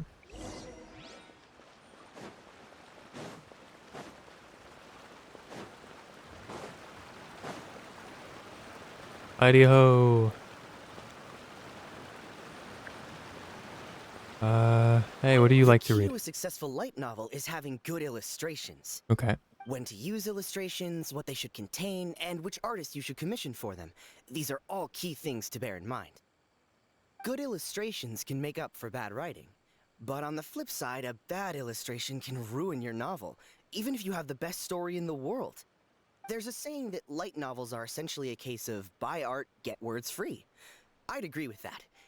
Too bad most of the top artists have jam-packed schedules, so it's extremely difficult to commission them. The illustrations in A First-Hand Guide to Summoning Spirits are incredible, but it's unlike any art style So I've who's ever the seen mysterious before. writer of that book? Will you find out? Or will we never find out? I'll be honest, I read light novels for the cheap thrills. In most traditional stories, the protagonist usually has this long and drawn-out character arc, usually involving a process of separation, loss, and ultimately growth and renewed strength. It reads well and everything, it's just a little slow-paced for me. By contrast, there's this popular light novel at the moment called A First-Hand Guide to Summoning Spirits, where the protagonist is super strong right from the get-go. That's what I mean by cheap thrills. Action-packed right from page one. The protagonist is a kitsune who has not only mastered the secret art of incantations, but also tea ceremony, painting, and calligraphy. All right. I've been reading light novels for a long time now. I'm mainly into big, ambitious fantasy works with an original core concept and good storytelling. These days, though, everyone seems to be imitating each other. Most of the time, I can guess what the story is about just from the title. The only recent book worth mentioning is A First-Hand Guide to Summoning Spirits. Not only is it a good story, but the descriptions are really true to life. So much so that I'm almost wondering if maybe the author really has met all those yokai before. There's much more to light novels than Paimon realized. Let's go tell our findings to Yae Miko. Right. She's up above, isn't she? Yep. Let's go up. I could take a guess as to who wrote it, but I'm not sure. Don't know.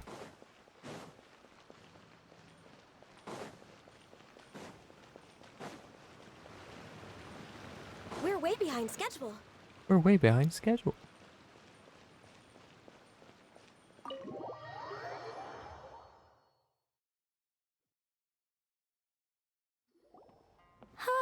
There you are. Let me introduce the team. You've already met Junkichi and Shigeru. Yeah. Shigeru is an experienced editor, and Junkichi is the author he's partnered with.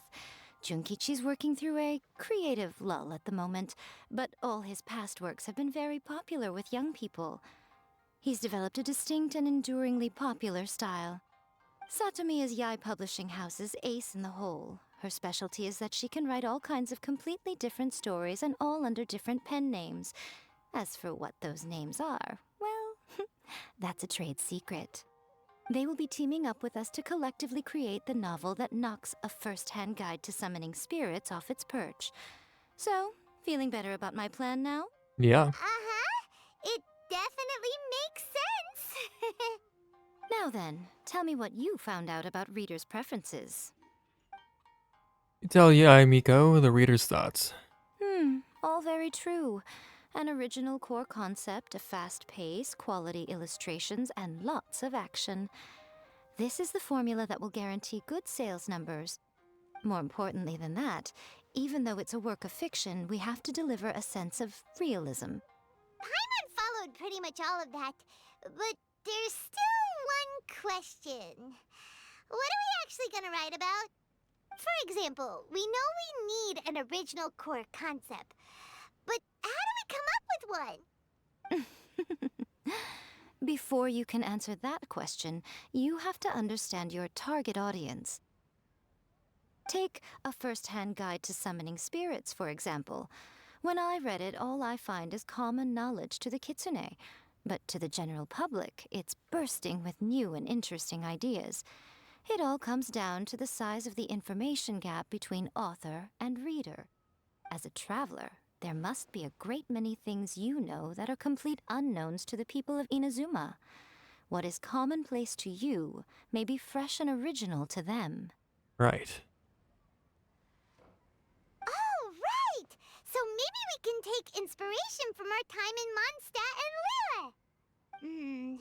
But that would make it a completely different genre than a first-hand guide to summoning spirits.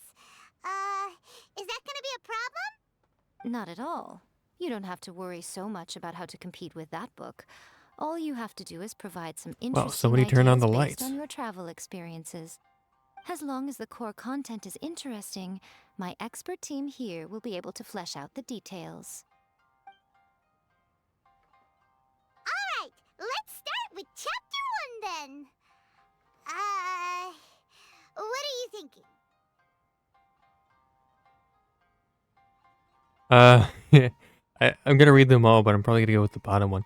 Reincarnated in another world, encounters with airborne emergency rations. The Work-Shy Bard, and The Dragon and the Grand Adventure. That sounds like a great one! Let's see here. The protagonist arrives in Mondstadt for the first time to the sight of a dragon flying around and wreaking havoc on the city. With the help of some trusty companions, the protagonist successfully defeats the dragon. But then, the dragon suddenly turns into a beautiful young woman. Huh? Human, let us work together to build a better future. The love story between human and dragon begins today? I don't know. That was an unexpected development. What happened to the Grand Adventure? Just sticking his tongue out. The Grand Adventure is just the protagonist's name. What? But that's so misleading. Sure is. Out of a maximum of 10 points, I'd give that a 9. Yeah. The story certainly goes in an unorthodox direction, and the Dragon Girl sounds destined to be a hit character. Approved. What the heck? Good job, little one. You're not only drawing on your own experiences, but it seems you're filtering them through the lens of the kinds of light novels you've read in the past. I think you really understand what we're trying to do here. Thoughts from the experts? Are we able to work with this general framework to make an interesting story? Yeah, we think it works. I tend to overcomplicate the core concept if I'm not careful, so this deals with that problem. That's good. Okay, we're done with Chapter 1. Let's move on to Chapter 2. Okay. Won't that do for now? Readers will devour your content a lot more quickly than you'd think. If we don't keep delivering the goods now we've caught their attention, all our hard work so far is in vain. Hurry, Chapter 2, let's go. Can't you see that Satomi is waiting? What's wrong with you? You don't look so good.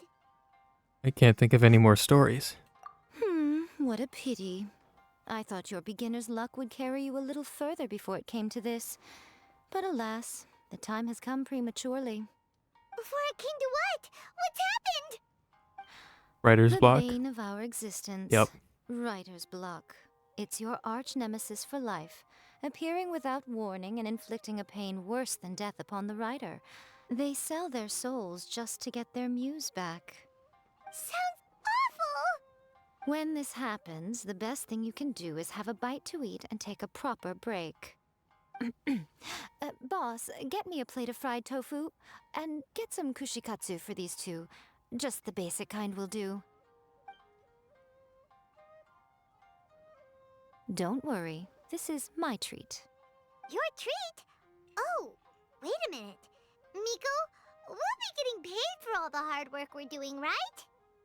Of course, everyone that takes part in the creative process will be paid. Alright, cool. Then let's press on, shall we? Don't give up now. For the sake of our paycheck, get your brain going! Paycheck. Speaking of Mora. Ooh!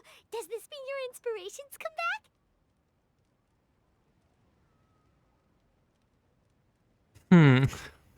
Okay, I'm gonna read them all again. Took a trip to Lue. Tour guide turned out to be Rex Lapis. Rock and roll girl. I turned into a Geovishap hatchling.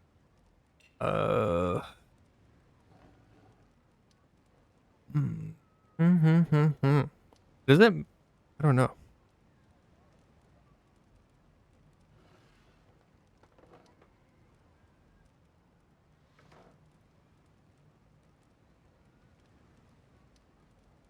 I forgot what a Geofish app is. I forgot what that was. Did I go for the bottom one again? I'm thinking either the rock and roll girl or the turned into Geofish app. This one would be interesting too, the top one.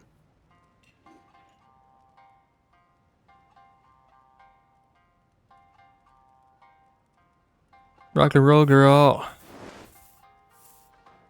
The Liyue Academy has more student clubs than you can shake a stick at. And as the new kid on the block, the protagonist is the one they're all fighting over. There's the Culinary Club, the Architecture Club, the Funerary Club, even the Coconut Milk Research Club. But in the end, the protagonist chose to join the Rock and Roll Club. Taking a chance on their youthful dreams, 4 newcomers to the Academy form a rock and roll band that really begins to take off. Paimon loves it! That's like a nice slice of life. I give it a 9.5. Hey, that's even higher than the first one. Classic tale of youth and friendship. It never gets old. Right, but this has nothing to do with the club. first one. Great character design. She really has rock and roll coursing through her veins. I can almost feel the heat from that fire in her soul. Approved. Okay, well, that's good. Great. Well, now Satomi can get started on that. Leave it to me, Lady Yae.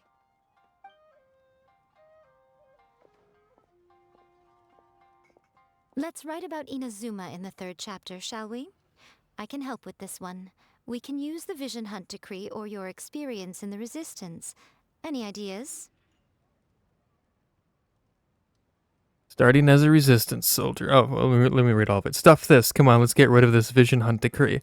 Farewell Literature Hunt Decree. Starting as a resistance soldier.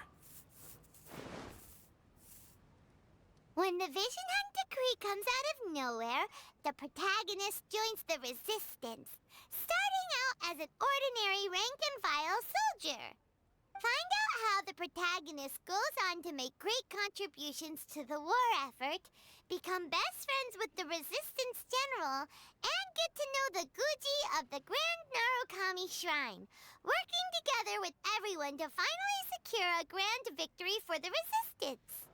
Huh. It's surprisingly normal. It's true. I think it's rather good. A lot of people still like the classic hero's journey, from ordinary soldier to great leader, a fresh take on a timeless classic. One thing, though, we'll need to rewrite the part about me giving you the Omamori. Let's change it to... The mysterious Lady Kitsune teaches the protagonist a spell that can make their wishes come true. The protagonist uses this spell to defeat the Raiden Shogun in battle. I mean, you're not far off from reality. Whoa. So we're really going head-to-head with our rival on this one, huh? I suppose so. Once they're done writing the manuscript, I'll write the passage where the protagonist recites the incantation myself. Are we done then? Do you really think this will be able able to beat a first-hand guide to summoning spirits? The content is fine. Now we just need to promote it. I will contact an artist to make some illustrations. I'm positive they will be at least as good as those in A First-Hand Guide to Summoning Spirits. We'll also need an endorsement on a paper band around the book. I can get the wonderful Ms. Hina to write that. She runs a regular Q&A column in That's Life magazine. The people of Inazuma absolutely adore her.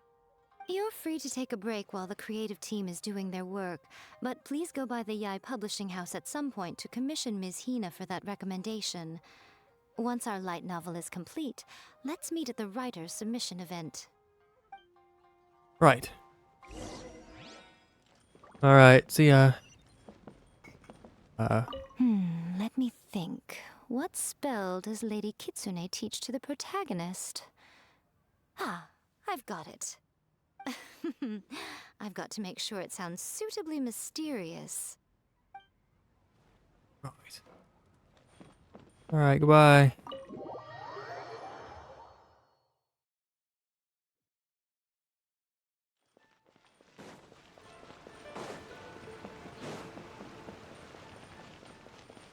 I completed this. Sure have. Since we're here, might as well turn all this in. Add Astra.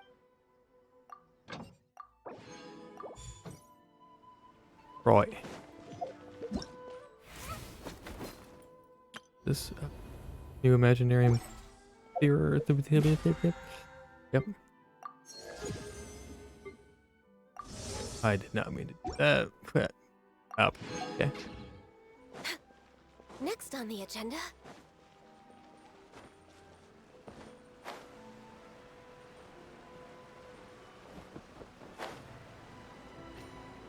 Hello. You tell Kuroda about the situation. Miss Hina doesn't usually do endorsements, but since it's Lady Guji that's asking, we'll see what we can do. With Miss Hina getting so popular lately, a lot of people have come to us hoping to do a collaboration. But Miss Hina's not interested in any of it. She still prefers to focus all her efforts on replying to readers' letters, and turns down every promotional opportunity she can. Well, maybe that's why her fans like her so much. I'm getting off topic here. Anyway, if we can get that endorsement from Miss Hina, you'll definitely get an exposure boost at the beginning. Nice. May your light novel sell well and set a new record for the Yae Publishing House. We'll do our best. Now it's gonna have us wait a day, isn't it? No, not yet. Submit the manuscript. Next on the agenda. Yae Miko brings the completed light Are novel. you sure you'd like to submit this entry? Let me see. The Miraculous Adventures of the Traveler by Thousand Hands. What a strange pen name. Definitely your doing.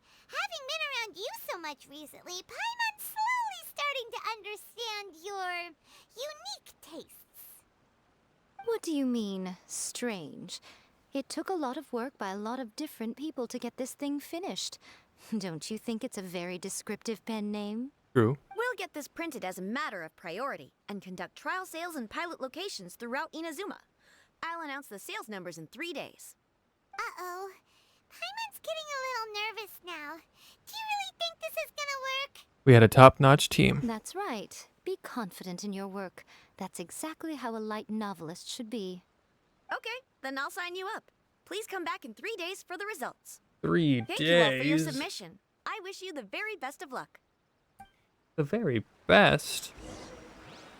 3 days. Ah. You can only wait for 2 at a time. Oh, sweet. Okay. Well, wait for 2 days, I guess. Don't worry, 2 more hours of the stream, boys, and that means 1 or 2 more of these stories being finished. We'll see. I think we're pretty much done with this one, so hopefully we can finish it. Another day.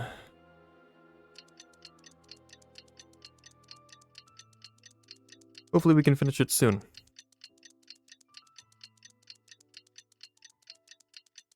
And we've waited 3 days.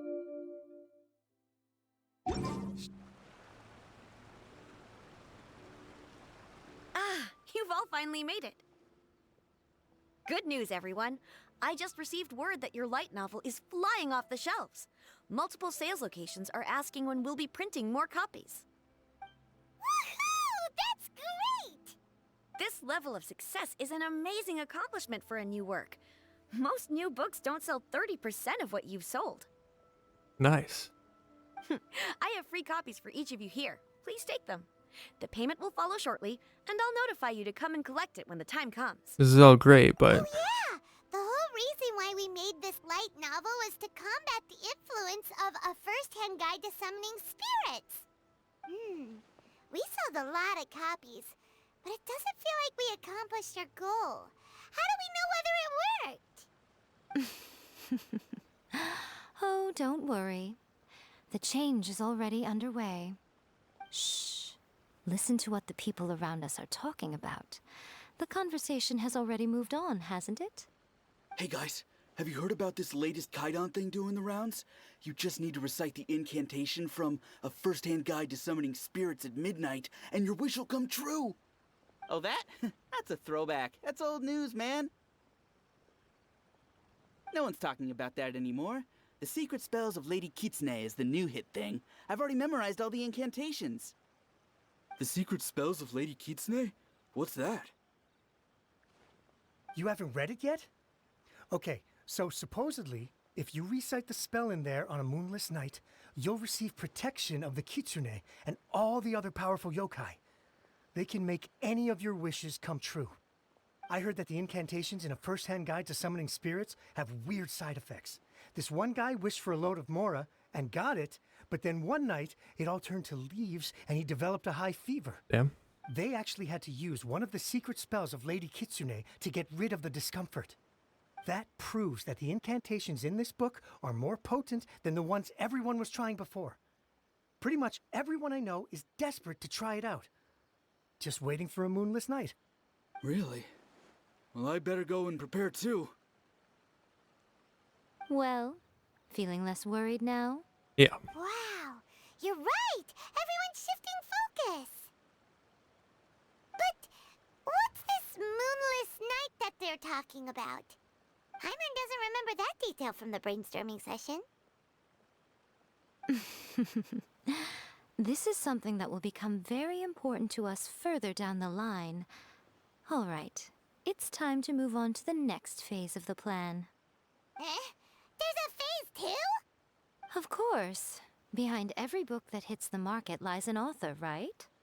Oh yeah, if we leave him to his own devices, he might just write another guide to summoning spirits. Also, we still need to figure out what his motive for writing it was. Exactly. That's what we need to take care of next. Fortunately, I've already managed to identify the author. He's a failed light novelist named Tomoyuki. But when we went to ask him about it, he had no recollection whatsoever of having written the book. Wait, so does this mean... Yes, this is another case of possession. Only this time, whoever possessed him actively sought him out. After his novel submission failed, he was walking aimlessly in Araumi. In frustration, he shouted out, "Please, someone, anyone, help me write a truly amazing novel." After that, he lost consciousness. But the spirit that wrote the book has already left him now, right? So what are we supposed to do? Simple. It wrote a summoning incantation in the book, didn't it? So we can just use its own method to make it manifest itself. And you, my little friend, are the perfect candidate for this role. This sounds very dubious. Is it too late for me to back out? Oh, what are you talking about? The fun's just about to begin. Okay. The ritual site. We also got the book. The Miraculous Adventures of the Traveler.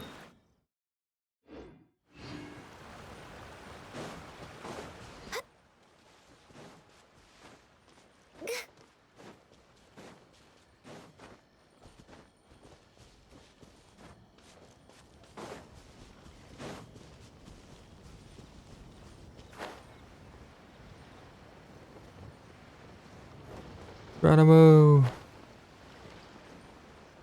Hello. Miko, what is this place? The ideal spot for a little meet and greet with a certain elusive author. This is the place where we are most likely to succeed in summoning the spirit. Right. Really? But it feels so eerie here. That seems rather fitting, considering that we are dealing with the spirits of the deceased here. What are you so afraid of, honestly? We're finally about to meet the true author of a first-hand guide to summoning spirits. Aren't you excited? Paimon's heart is pounding, but Paimon's pretty sure it's not because of excitement. Come on, in we go.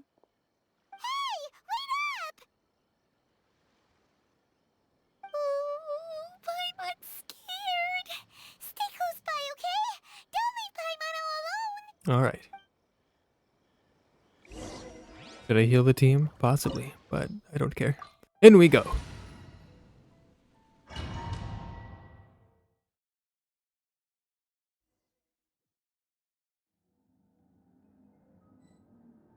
All right, we have Yae Miko on our team. Use her mostly. Will be good.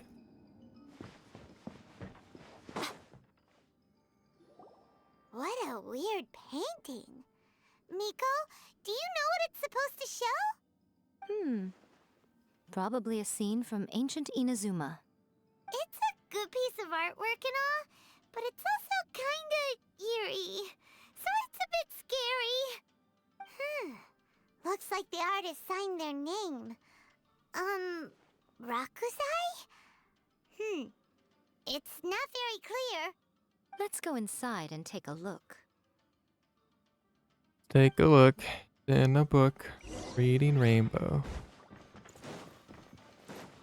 Oh, fuck. Hey. Right now.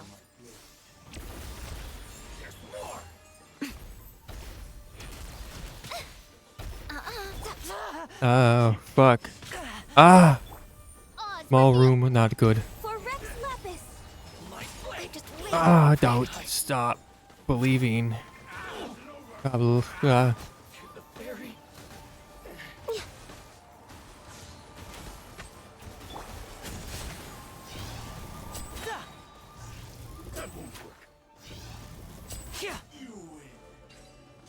We're good. We're good.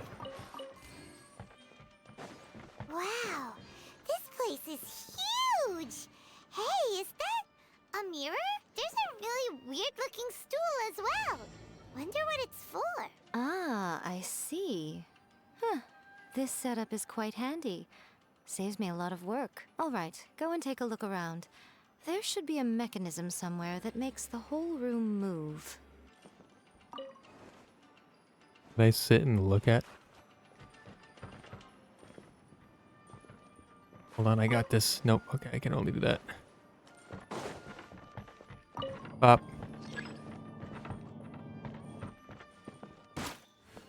Okay.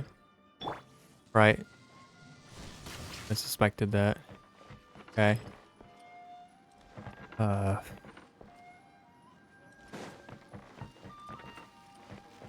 Okay. What did that do?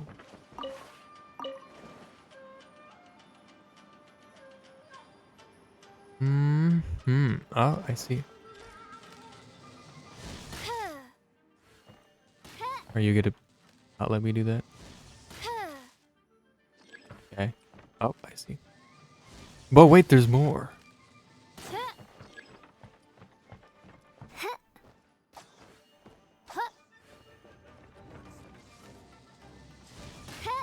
I can't.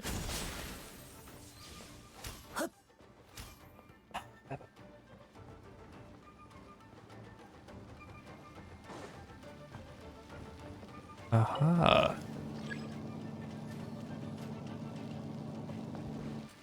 Hi, how are you? Here comes the finale.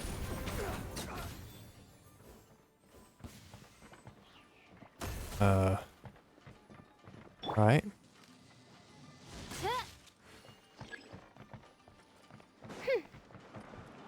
Hey. of darkness, come, sever night. Now disappear! Right here.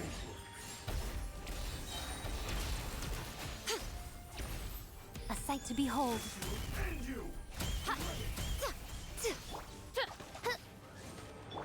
And voila!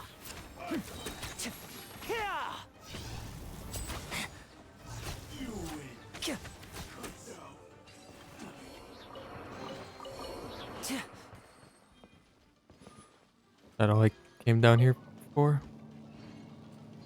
Okay.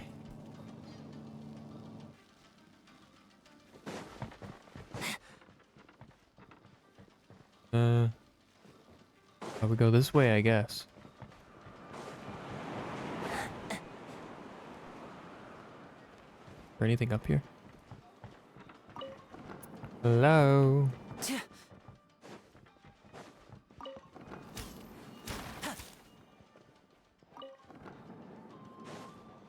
Hello, friends. Let's get this show on the road! Step right up!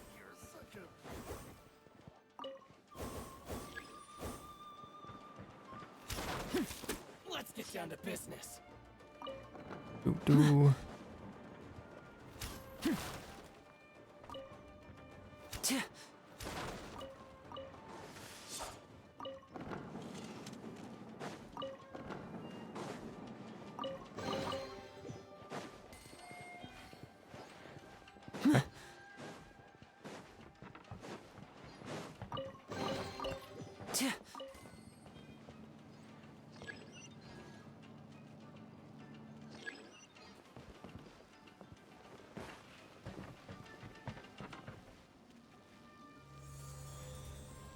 Whoa! It's that painting we just saw! It's turning this way along with the whole wall! It's getting eerier and scarier! Well, look behind you, Paimon. This place! Okay. Next, I will show you a secret kitsune spell. This painting is a swift summoning medium, which means I'll be able to skip many of the more tedious steps. Good. The murky mirror reflects the view of Inazuma in a bygone age.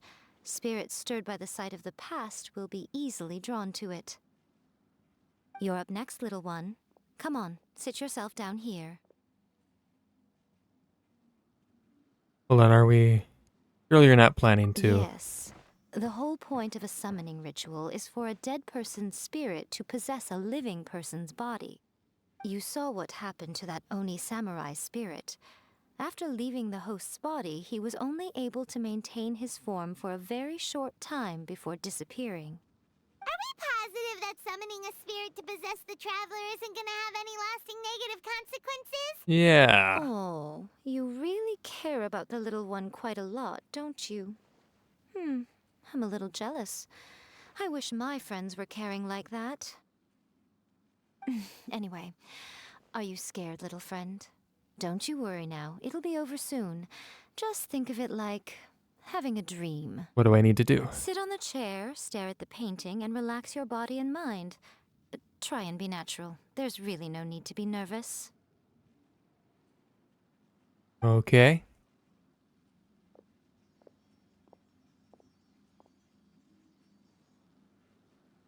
It's like he's sitting inside the painting.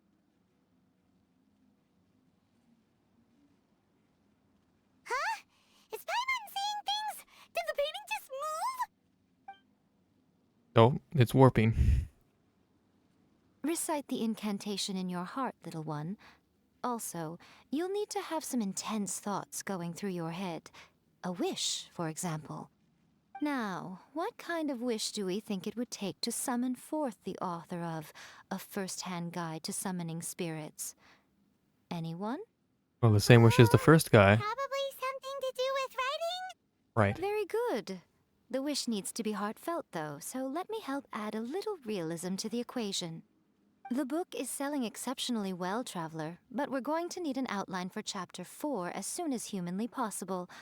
When is the earliest that you can turn it in by? Please, someone, anyone, help me write a chapter 4. The painting is moving again! What the? Whoa, whoa, whoa, whoa. That looks like a very evil spirit. Okay.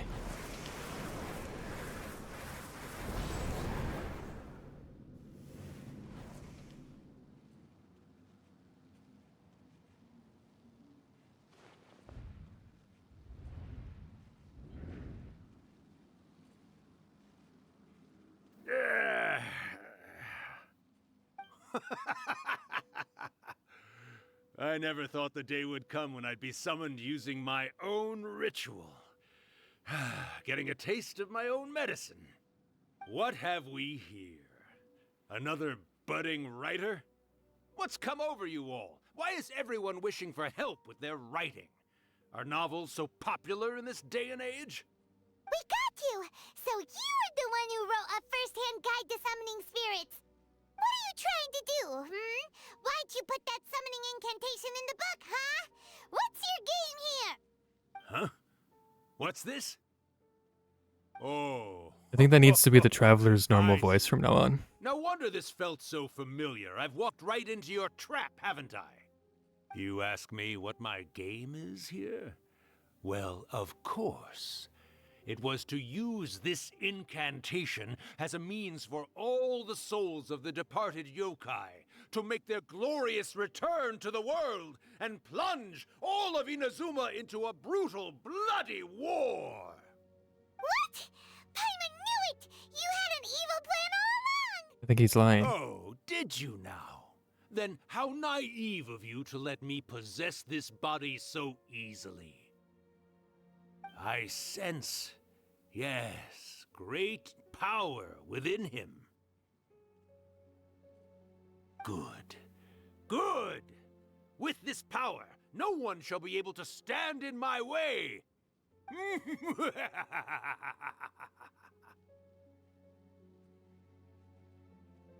up! Quick! Wake up! We gotta stop him! It is futile. You shall never wake him again. This body now belongs to me. I doubt that. Hey! Come on, wake up! Don't let him take your mind!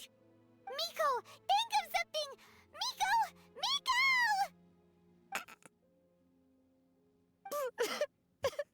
Okay.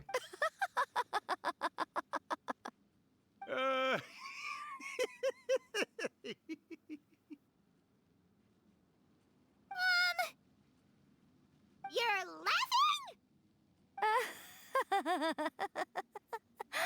Oh, Rakusai, you haven't changed a bit. You caught on so quickly. Too perfect. Well, you made the face enough times that I couldn't exactly miss the hint. This is what you were going for, yes? Never one to stand on the sidelines of a good spectacle, are you? Always got to dive in and fan the flames, huh? You mischievous little kitsune, you. Look what you've done to this little flying one here. Aw, poor thing scared witless. You were having plenty of fun playing the bad guy a moment ago. Now you're trying to blame it all on me? Rakusai? Miko, you guys know each other? Makes sense. Yes, we do. Of course we do. Allow me to formally introduce the author of A First-Hand Guide to Summoning Spirits, Urakusai. No, wait. To be more accurate, it's Urakusai's memory. Memory? But isn't he a spirit? Ah, spirits, memories. They're just different words to describe the same thing. Something that comes from the ley lines. Do you remember that recent incident when the Rift Hounds were gnawing at the sacred Sakura's roots? You witnessed human memories leaking from the ley lines, didn't you? Sure did. Well, since there are human memories, of course there are going to be yokai memories too.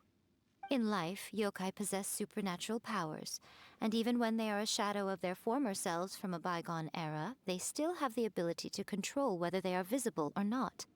Typically, yokai memories survive longer in the world than those of humans. Indeed, indeed. I was wandering around the sacred Sakura's roots when I suddenly heard someone yelling, "Please, someone, anyone, help me write a truly amazing novel." It piqued my curiosity, so I popped inside his body and wrote a novel for him. So that's how it happened. But why did you include a summoning incantation in the novel? Oh, little one.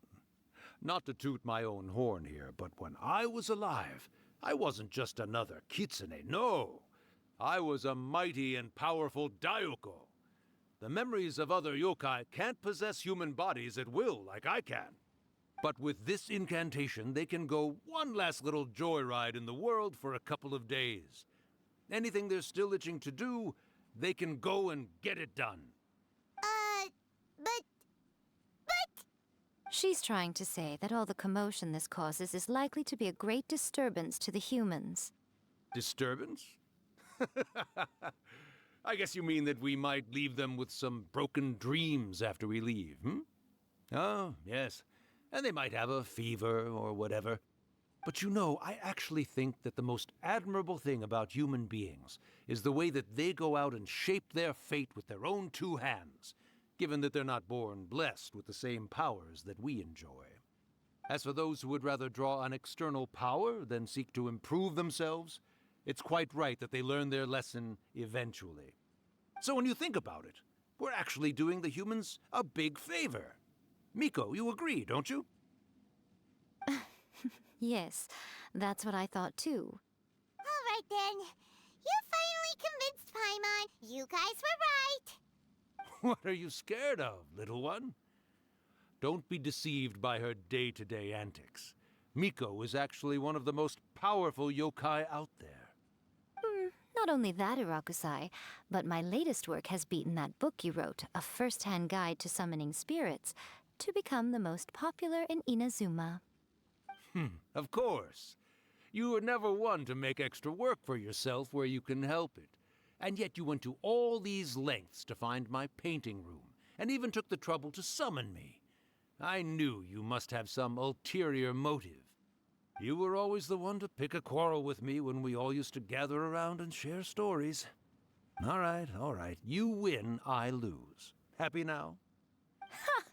I finally get to hear you say it centuries later. Ooh, I must say it feels good. I remember when you were just a little girl, always hanging off my shoulders. A few hundred years later, and you're all grown up. Oh, Urakusai, how much time do you have left? Not much. That goes for all of us, actually. We've all got to go back where we came from in the end. Everyone's quite content in many ways, but they still can't help but ask, are we ever going to have another Hyakyako? Don't you worry about that, Urakusai. Arrangements are being made. When my bell rings, it means the moonless night is upon us. Great. Wonderful. Fantastic.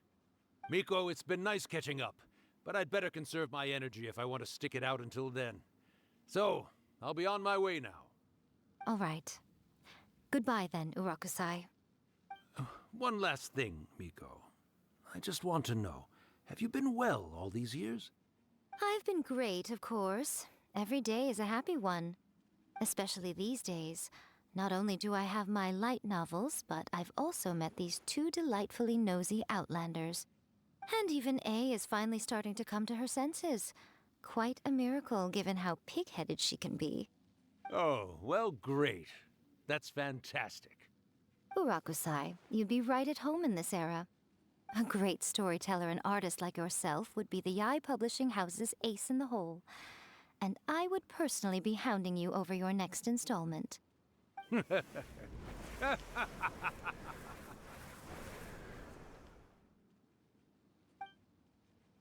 He disappeared.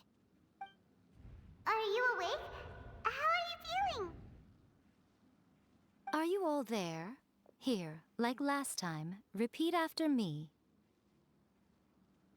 3, 2, 1, 1, 2, 3. Oh, you beat me to it. Looks like your brain is intact. So, your first possession, What was it like? I remember everything pretty clearly. I just couldn't get in on the conversation myself. Good. Saves me from having to explain everything again. Hearing Urakusai admit defeat has put me in the most wonderful mood.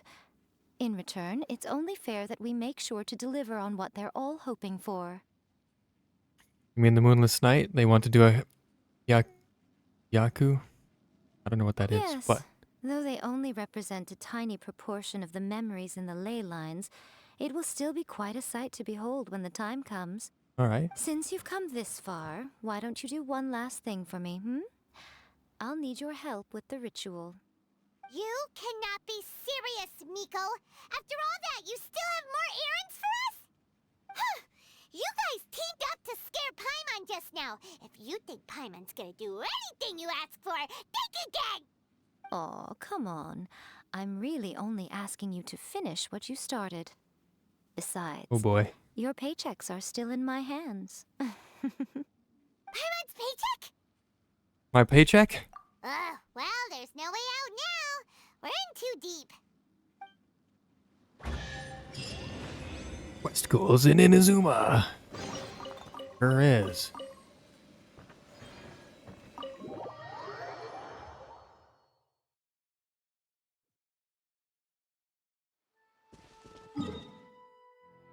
Right, to the tree.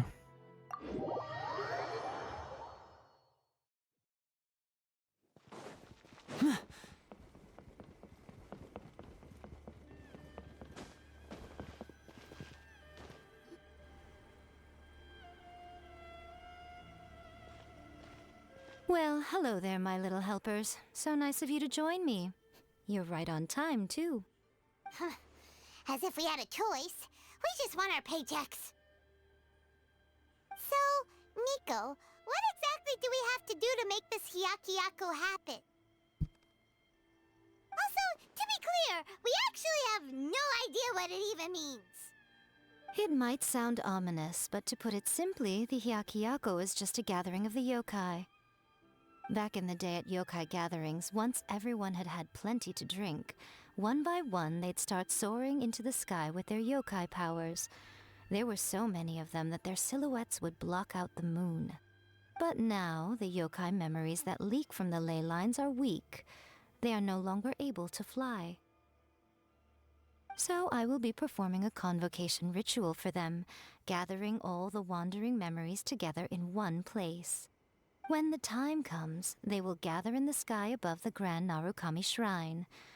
Once their energy is spent, they will be satisfied and return to where they belong. I see. I understand. All the preparations for the ritual have actually been made well in advance. Remember the incantation and the mention of moonless night that I added to our novel? Oh, yeah! Something about reciting the secret spells of Lady Kitsune on a moonless night. That's the one. Actually, it's not a wish-granting incantation at all. It's a spell to help calm the ley line memories. When that time comes, let's all pitch in and help send them on their way. What do you need from me? I will start the ritual preparations shortly, and at that time, I need you to do two things. First, tell the shrine maidens to leave the mountain. During the Hyakuyaku, a whole swarm of yokai memories will be hanging around in the air above the Grand Narukami Shrine. Having the shrine maidens leave avoids the bothersome issue of someone potentially getting possessed. After that, I will commence the ritual, and the memories will begin to congregate. This will take some time. I need you at the foot of Mount Yogo during this part to keep an eye on nearby monster activity. The memories are normally dispersed and don't pose a threat, but when their energy is concentrated, it is likely to disturb the monsters. Right. They may see this as an opportunity to try and make it up the mountain. I need you to fend them off so that that doesn't happen. I will do. Alright, got it. Then what? Well, if at that point you felt like coming to the shrine and getting a close-up view of the yokai, I wouldn't say no. Okay, let's get going. All right.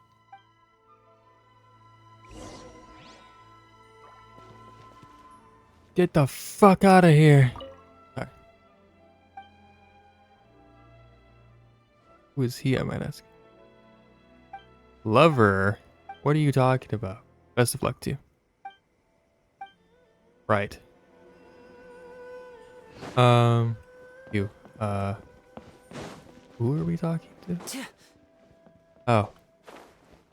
Get out of here. Descend the mountain? Are those Lady Guji's orders? There are. Yep, Miko said the ritual she's gonna perform soon might pose a physical danger to you all. I see. I'll evacuate everyone right away. What about you? We'll be taking care of a couple other things for her. And once we're done with that, we're gonna come back and do the ritual together. Because we want to make sure she's safe too. It seems like Lady Guji places great trust in you. Lady Guji's never allowed anyone else to be in her presence when she's conducted rituals like this in the past. Thank you for helping with the ritual, and good luck. Thanks. Don't worry, we're much stronger than we look. Right, as long as I don't get possessed again, we'll be good. Miko's about to start the ritual. Come on, let's go deal with the monsters down the mountain. Right. Let's go murder some monsters.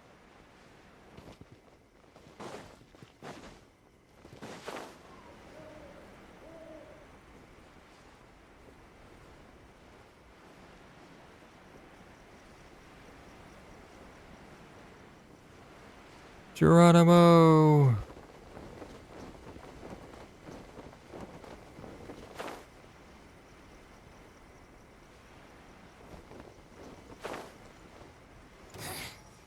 Hello?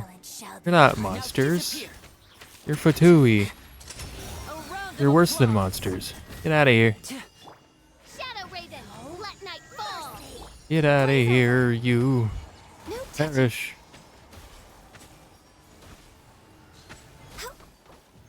Let me do that. No, don't kill her. Which? Oh, fuck. We're good, we're good. Should I have healed before this? Sure.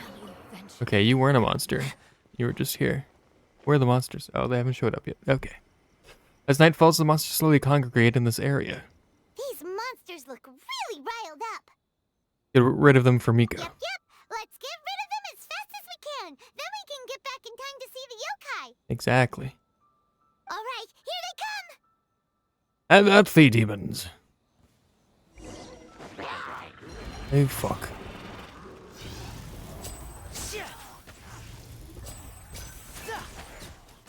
Step right up. Lightning. As More you wish, lightning. Fräulein. Let's get this show on the road. Now disappear.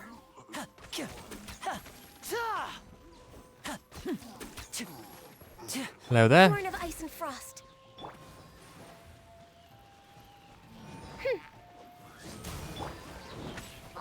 Step right up. Fuck you. Ow. Fuck. Fuck. God damn it. Eat lightning.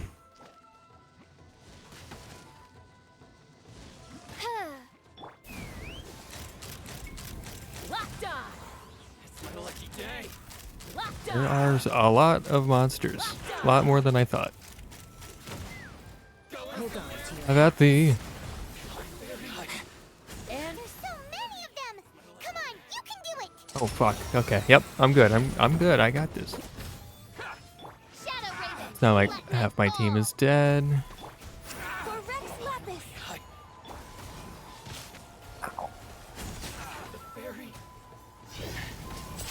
Don't hold back. By royal decree.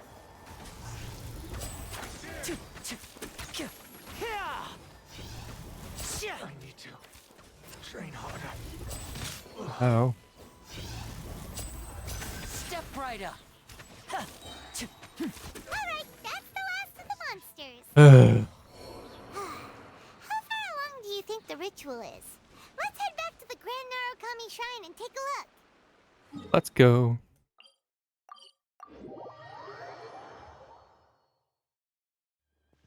We're back. How's it going?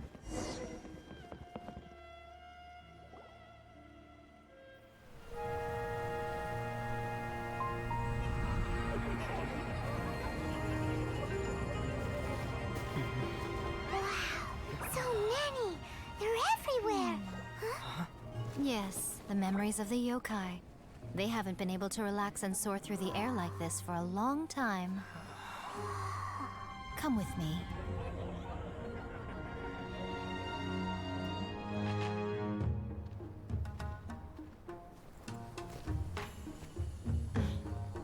You all right, little one? You look a little nervous. It's just, Hyman's never seen anything point out the moon!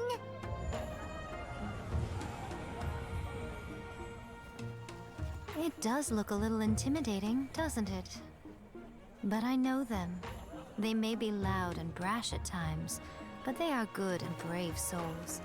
Even after losing their lives in a brutal war, they have never given in to grief or despair. Alas, their time is short.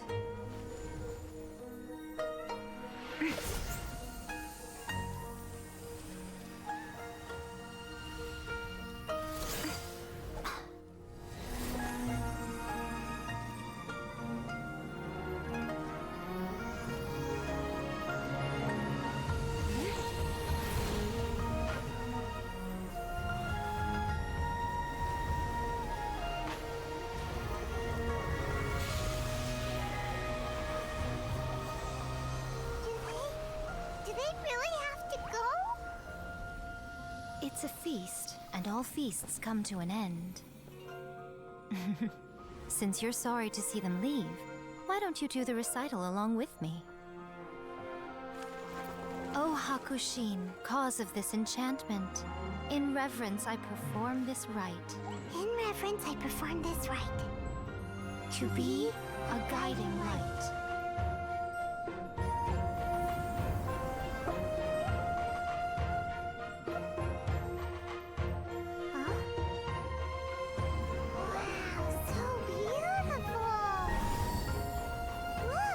Lights are coming from Inazuma City!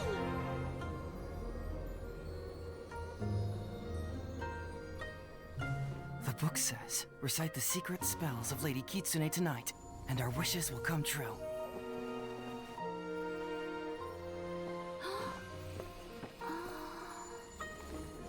O Hakushin, cause of this enchantment.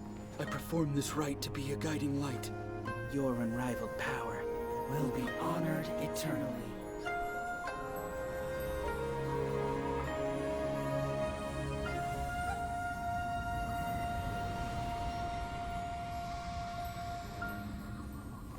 Murakusai, you asked if I was doing well. Really, every day is a happy day for me. But watching you all leave now, I can't help but feel a little lonely. Just a little, of course.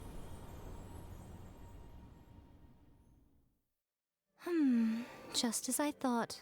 The ritual went very smoothly. Thank you both. Miko, are you, alright? Oh, I'm great. But the look on your face just now... I'm fine, seriously. Really, No. Honestly, you two. Miko... Fine. Well, if you're dead set on doing something for me, you can treat me to a meal. Sure, no problem. A meal it is. A meal? It's a deal. Okay. Well, see you soon then. Wait until the appointed time the following day. What is the appointed time? Doesn't say. The next day...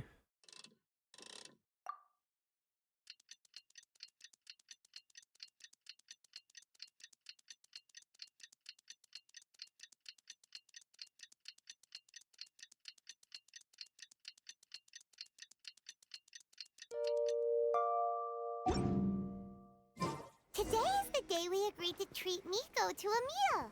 The venue is Uyu Restaurant. Let's go! Let's go.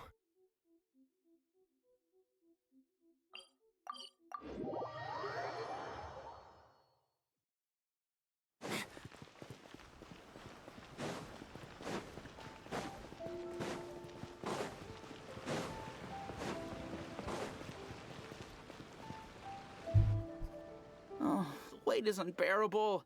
How is the next chapter of the miraculous adventures of the Traveler not released yet? It was quite a surprise when the moonless night finally came. Yeah, that huge black cloud over Mount Yogo that night. It just seemed to form out of nowhere. But then nothing happened after I made a wish using the method in that book. Yeah. I guess light novels are just fiction after all, huh? That night was definitely the nail in the coffin for the incantations from novels fad. Still, something tells me the miraculous adventures of the Traveler will remain an interesting series for a long time to come. Hell yeah. Huh? Paimon can't see Miko anywhere. Guess she's not out here. Maybe she went inside already. Let's head in and look for her. All right.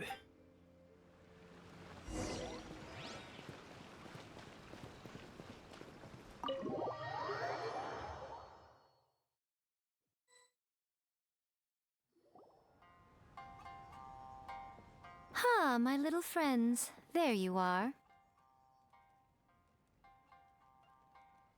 Miko, what is this? You started eating without us? I did, yes. You're paying after all. Oh, The okay. thought of being able to eat the most expensive dishes and drink the finest sake, all for absolutely free? Oh, I just couldn't wait any longer. Ah, boss, see these two faces here? Remember them. They're the ones picking up the bill later. Alrighty. What's gotten into you? Come on, sit yourselves down. You have to try this fish. It's found exclusively in the waters around Seirai Island.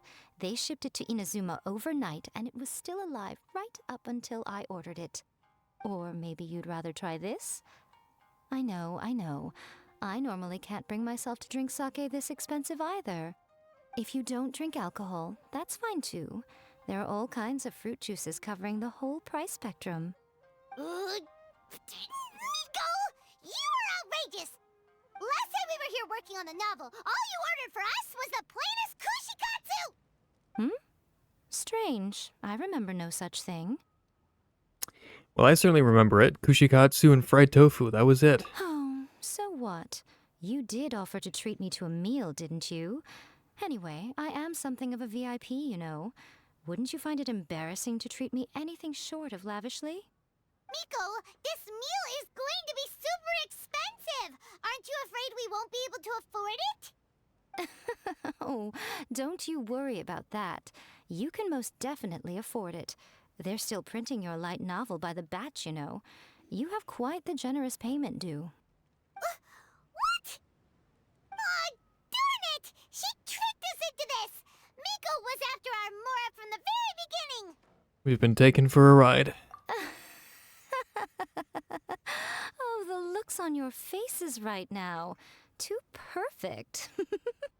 Oh, by the way, since nobody's wishes came true on the moonless night, novels with incantations are no longer in vogue. So you'll have to come up with something new for the next chapter of The Miraculous Adventures of the Traveler. The deadline is looming. I'm counting on you. Oh, okay. Well, thanks.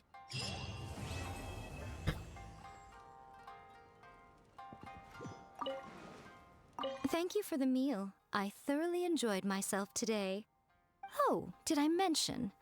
A saw that convocation ritual we performed over the Grand Narukami Shrine.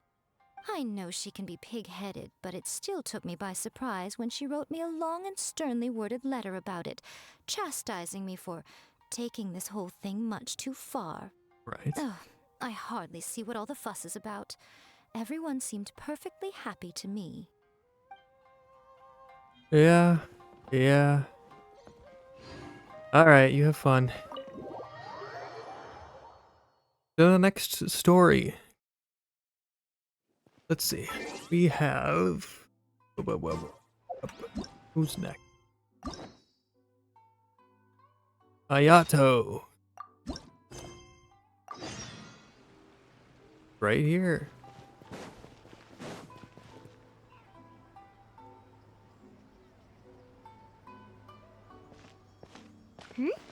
Those two look familiar. Ah, it's Ippei and Shinojo! So it is. Guess they must be good friends, huh? Oh yeah, one was... Let's go say hi. Right. That was during the Vision Hunt Hi, decree. Ippei. Hi, Shinojo. What are you guys doing here? Oh, it's you. Thanks so much for your help last time. I was just ordering some clothes when I ran into him.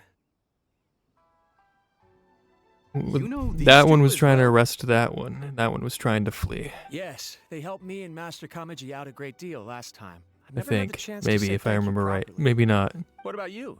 How do you know them? Also a chance encounter.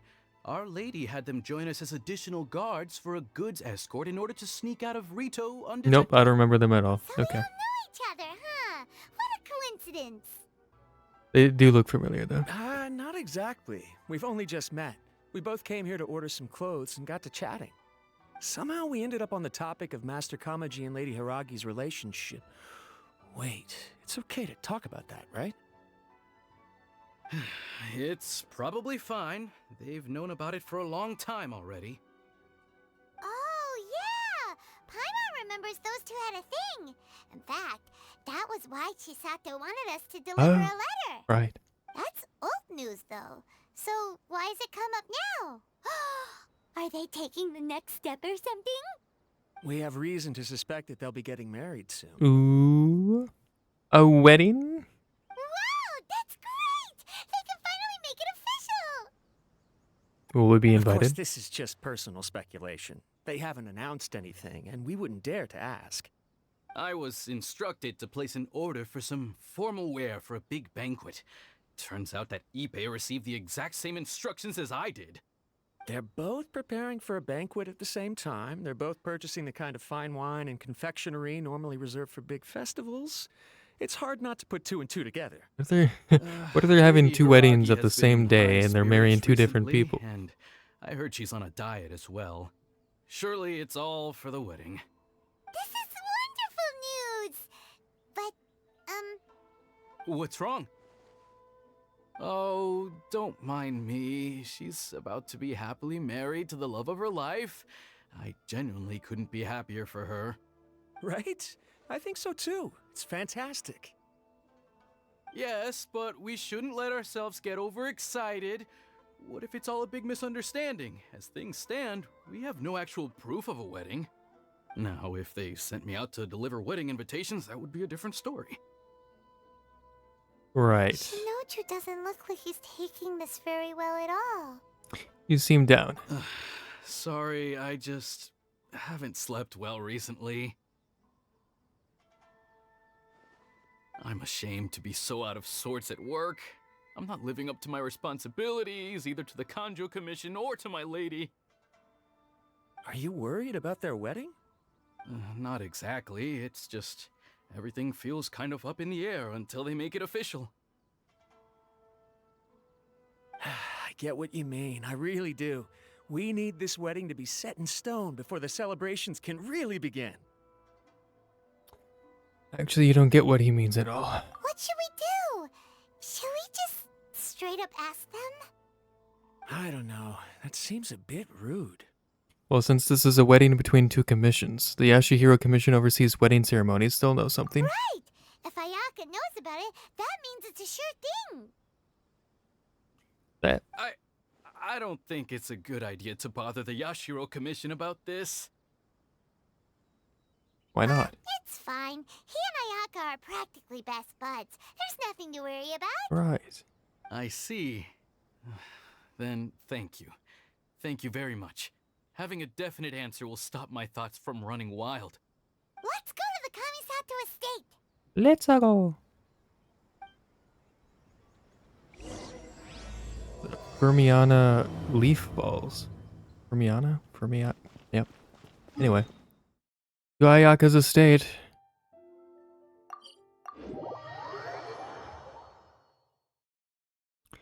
Hello? This place impresses me every time I come here. It's so magnificent, but still so elegant. We'll just wait here. We don't want to cause any extra trouble for you. Okie dokie. Ayaka wouldn't mind. Honestly, even if we did come with you, we wouldn't know what to say or do once we were inside. So we'll just leave you to it. All right then. We won't be long.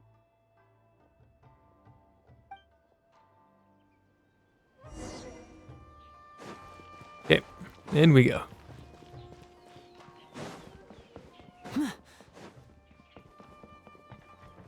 Been a while since we've talked to her. I think it's been since the story.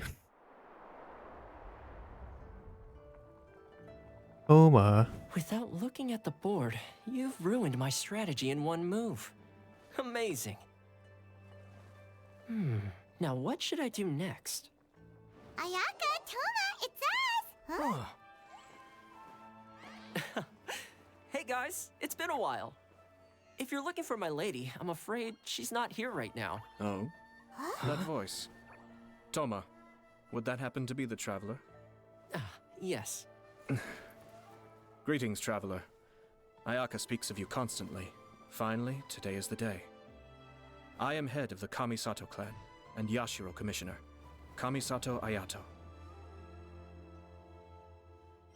Oh my.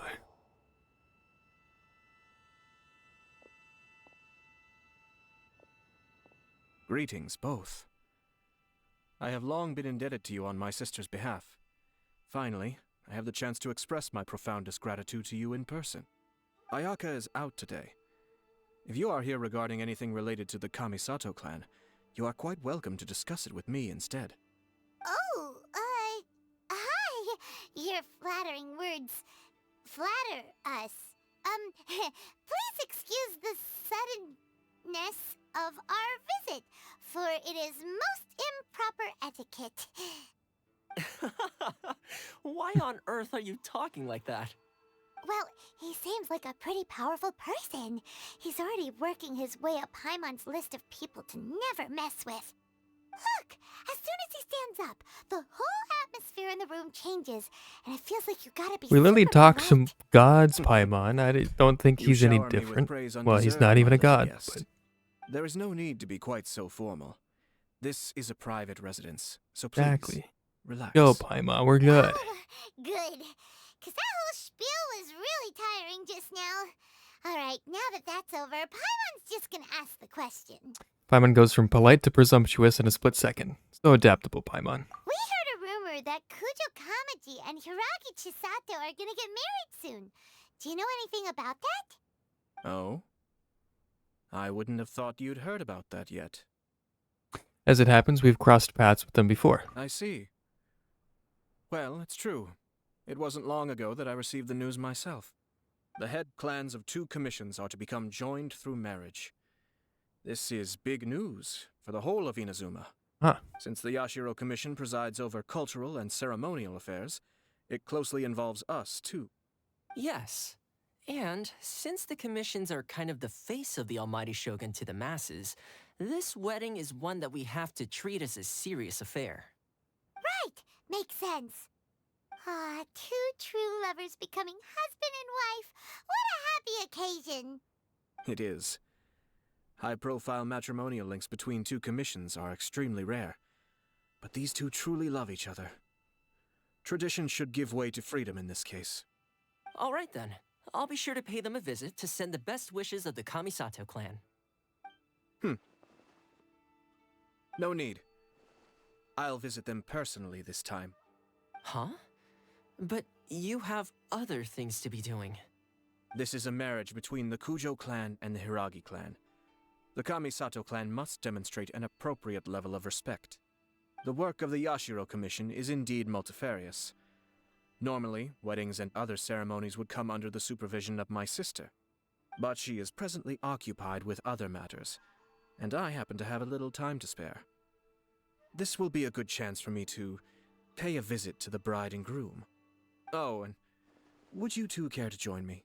You mean us? I presume you 2 have a special connection with the individuals in question, or you would not be quite so interested in this matter. This being the case, why not come and offer your best wishes too?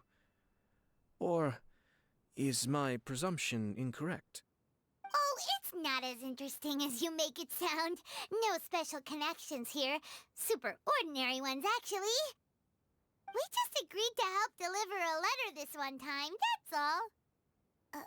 Although wait, does that mean we helped make this wedding happen? Romantic relationships are... Paimon, don't overestimate your contribution here. Romantic relationships are determined by fate. Alright then. But still, let's go see them. I cannot thank you enough. Your mere presence shall surely mean we are spared the futile pursuit known as small talk. Wait, you're the Yashiro Commissioner, but you can't do small talk? Small talk is a chore. Of course, there are some people in the world who quite enjoy doing chores, but I am not one of them. Toma, I'm heading out with my 2 guests now. I'll leave the residence in your capable hands. Not a problem. Take care, my lord. Right. See ya, Toma. What's wrong? Are you worried about having to be on your best behavior around my lord? Don't be nervous. He's actually pretty easy to get along with. Well, the vast majority of the time, at least. Right. Okay. The end of the chess game remains unfinished, though Toma seems to be at a slight disadvantage. Kamisato Ayato did not look at the board the entire time. Can he really remember the whole board right down to the last tile? Well, who knows?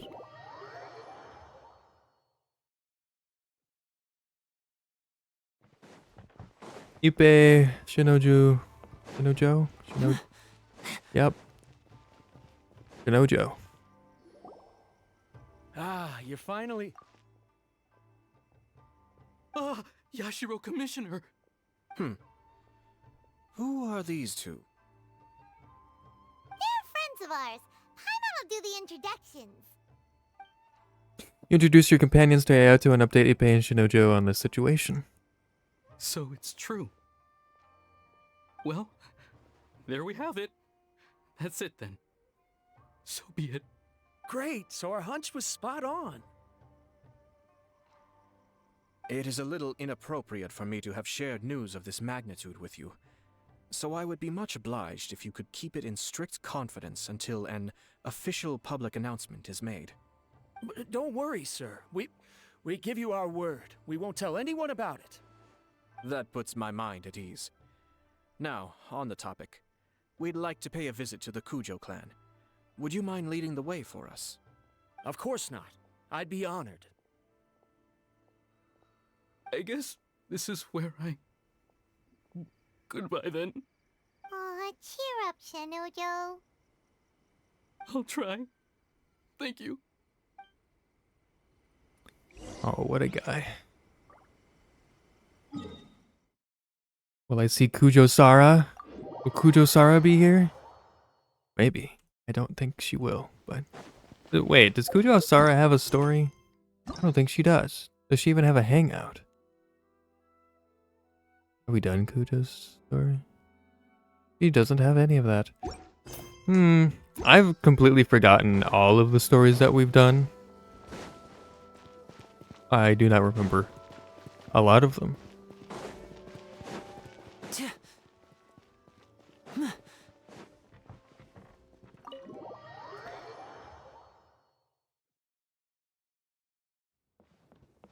Hello. What's up, Kamaji? All right, then. Please excuse me. I'll leave you to it from here. Okay. Thanks, Ipe.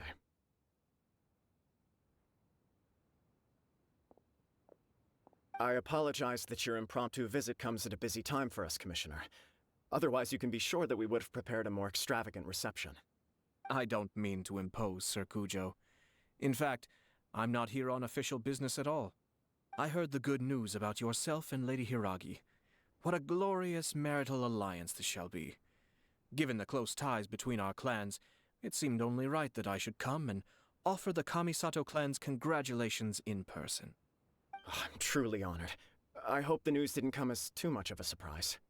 Hey there! We came to congratulate you as well! How have you been? Since the incident with the Takatsukasa clan, things in the Tenryou Commission have slowly started to stabilize. I'm still acclimating to the position of acting head of the clan.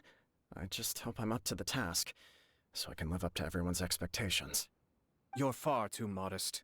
The public thinks very highly of you. They say you're hardworking, upright, and responsible. I'm flattered, but I wouldn't have achieved anything without the support of my people. Thanks to them, everything is gradually stabilizing, and I finally had the chance to focus a little on my personal life. Well, you're certainly making big progress in that department. It was like it was worth sending that letter. Must be a smooth operator. Come on now. You're embarrassing me. Pardon me, It's perfectly all right. Please, continue. I'm quite content to listen. It's a joyous occasion. Light-hearted is exactly how things should be. Really, who stays stony-faced when talking about a wedding? You're right. But I am curious to know, what's your honest opinion on the whole thing? Do you think it's too sudden? Of course not. Where there is true love, nothing should be allowed to stand in its way. No doubt people will offer you a colorful variety of opinions. But of course, you will have factored this into your decision, and I'm sure you are prepared for whatever challenges may lie ahead. Indeed I am. So, please be confident. When your mind is made up, you ought not be worried about things for which you are already well prepared. Nevertheless, there is just one small aspect of this that puzzles me a little. Please, go ahead. You've been working hard to bring the Tenryou Commission in line. This is positive, and no doubt the beginning of important change. But on the other side of this equation, Lady Hiragi's father, Hiragi Shinsuke, is still in prison. If you choose now, of all moments, to announce a marriage between the Hiragi and Kujo clans, the kinds of rumors that may begin to spread both among the general public and in the Kanjo Commission are not likely to be in either of your best interests. Yeah. Couldn't have put it better myself, Sir Kamisato. This has been my biggest concern for quite a while now. Hiragi Shinsuke is firmly against me having any contact at all with Chisato. In the past, we've always had to communicate in secret by sending letters. So although now may not look like the best timing for this marriage, it may well be the only opportunity we have. Oh, that guy? Yeah, he acts like this sweet old man, but he was determined to make as much trouble for us as possible. Yeah, and Rito. He is the worst. I can see Beginning where you're area. coming from. But you're only Inazuma. postponing the problem, not solving it. You will still have to face it sooner or later. Yes, I'm well aware of that. But since Chisato had the courage to ask me to marry her in spite of everything, how can I disappoint her? Oh, so she proposed to you? Well, sort of. She raised the idea in a letter, and after some initial hesitation, I went to meet her and have a serious conversation about our future. It's funny, actually, because when I formally proposed to her in person, she denied having ever written that letter. So coy. Huh? Really? Something's off here. Guess she's just pretty shy. Maybe she prefers things to be more implicit. She didn't say. She just acted confused by the whole thing. She really committed to it. I'll never forget the look on her face. Oh. Anyway, as her boyfriend, I knew she was just pretending, so I played along and said, I was only joking about the letter, and then I proposed. After making some disgruntled noises about me making a stupid joke, she blushed and said yes. We spent that afternoon working through all the details of the wedding. Okay. So you discussed it and decided on a date? We did. I guess it was a chance to finally express our commitment to one another, clearly and completely. And you know what? I think it was about time. No matter what happens next, I will always be there for her as the one person she can always rely on. Why is he glowing? Oh, give me a break. Sorry, but Paimon's been wanting to say this the whole time. Is it just this dude, or does everyone in love act like this? He just won't stop talking. Nothing can stop him from sharing his love story. I think he can't help it. Apologies, my friends. And also to Sir Kamisato. I must sound like a fool. Far from it. On the contrary, seeing you so positively smitten puts my mind at rest. No surer evidence could there be of your true feelings and your commitment. If I had any reservations before, I certainly don't now. I wish you a joyous wedding when the day comes. Yeah, even if it's kinda irritating to see you all smug like this, it's still a happy occasion. Good luck on the day, and have a happy wedding! Thank you all. It means a lot. We have some other business to attend to now. Until next time. Oh, somebody turned the lights on. Very well. I'll see you out. Alright. Goodbye. You part ways with Kujo Kamaji. Kamisato Ayato seems to have some more to say to you. Probably to talk about the letter. Busy. That must Something be else. true for anyone about to get married, right? It's a happy kind of busy, though. You're right. Kujo Kamaji is on cloud 9. Yes. What do you think, traveler? Seems generally happy, but I'm bothered by how the whole thing began. He chalked it up to her being coy, but that doesn't sound like the Hiragi Chisato I know. It bothers me also. But, unfortunately, attempting to seek the truth of the matter would likely be fruitless. How so? Yeah, how come? Whenever we come across stuff like this on our adventures, we always find a way to get to the bottom of it. I mean, there's no point. I see. So that's how adventurers think. In my opinion, we face two obstacles in this case. Firstly, we have very little information to go on, and I must be cautious about taking a stance. This makes it difficult to investigate. Secondly, and more importantly, the person involved doesn't seem to care. Right. If we intervene without his blessing, good intentions may lead to catastrophic results. You do have a point. Kamaji doesn't seem worried at all. Everything in the world is intertwined. What looks like a simple outcome is often the result of multiple conflating reasons. Seeking the full truth would be a long and laborious process. It would be inefficient. Speaking from experience? Sort of. I have to take this approach, or the work of the Yashiro Commissioner would never be done. My opinion is something like this. When something strange happens, instead of trying to find out what could have caused it, it is better to look at the situation itself. If the outcome is positive, and no one was deceived or harmed in the process, then it is acceptable. But are there really no negative consequences to this? We don't know yet. After all, we don't know what Hiragi Chisato's thoughts are, do we? We could go ask her. I have to say, I'm impressed by your ability to zero in on the issue from such a short meeting. Most insightful of you. You are thorough and thoughtful, just as my sister describes. Huh? But Chisato and Kamaji have already talked everything through, haven't they? Only if we are to take Kujo Kamaji at his word. But there are two sides to every story. I wish to know Hiragi Chisato's angle on this. Huh. Makes sense, but Paimon still doesn't quite get it. Don't worry about it. I was planning to visit the Hiragi clan to deliver my best wishes anyway. Let's take the opportunity to hear her thoughts. Right. If she's as committed as Kujo Kamaji, perhaps they can navigate the challenges ahead successfully. But if not... well, life isn't always a smooth journey. All right.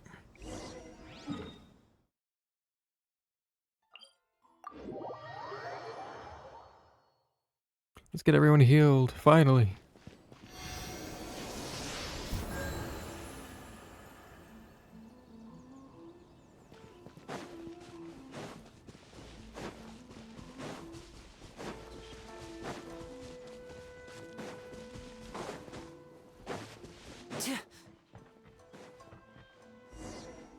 There is still much to prepare for the wedding.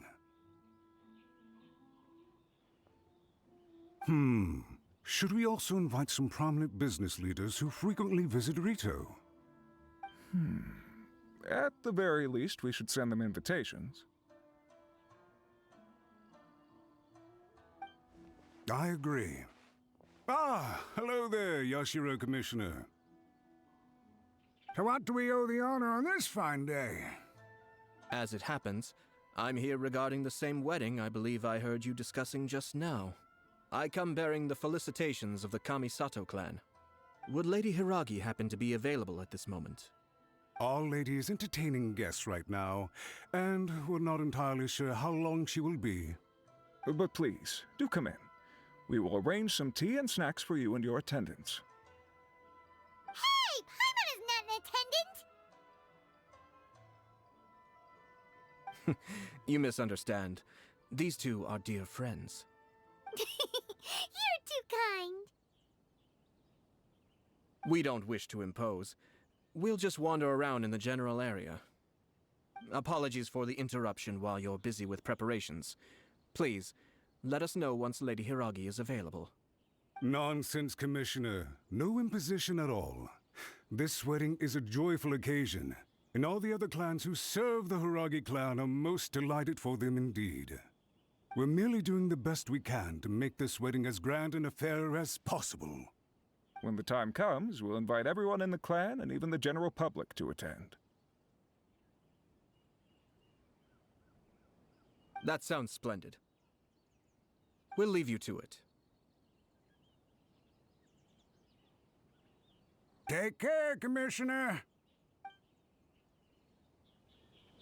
Seems like you guys talked a lot without actually saying anything.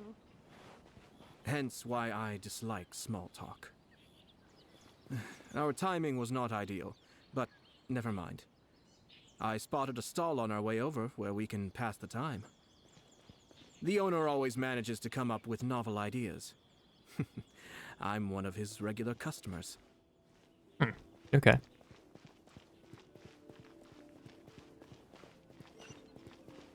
Been a very long time since I've been in Rito. Usually, when I'm in Inazuma, I go here, just to heal. It's like my go-to place. Otherwise, I have not walked this area, I think, since the start of the game or the last part of the story that brought us here. Oh, it's Tomoki! Ah, it's you. Good to see you again. Seems like you're always showing up with a VIP in tow. Oh? So you know the owner as well? Yup, we tried his dongo milk a while back with the almighty Shogun in Inazuma City. Right. Ah, I see. So you were involved in that. I'd caught wind of this dango milk, but I didn't know that it had anything to do with you two. It was a twist of fate. I always order one of his creative drinks whenever I pass the stall. The flavor is always new and interesting. When I noticed he'd set up shop in Rito, I simply had to come by.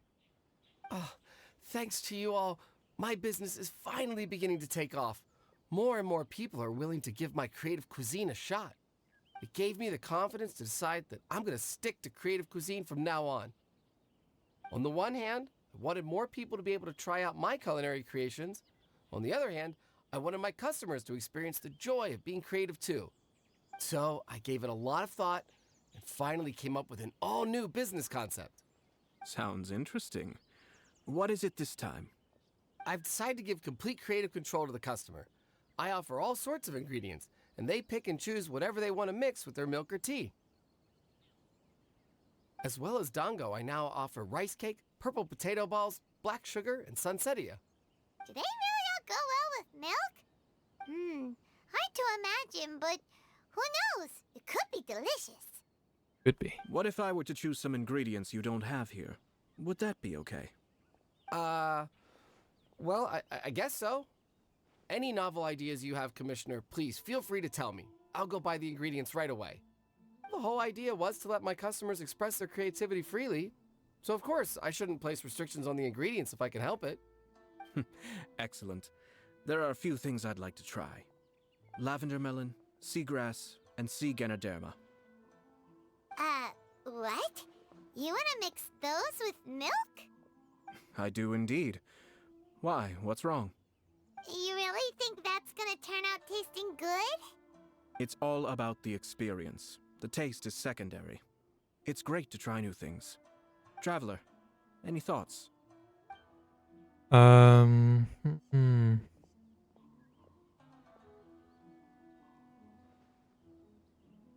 Lavender melon, seagrass, sea ganoderma.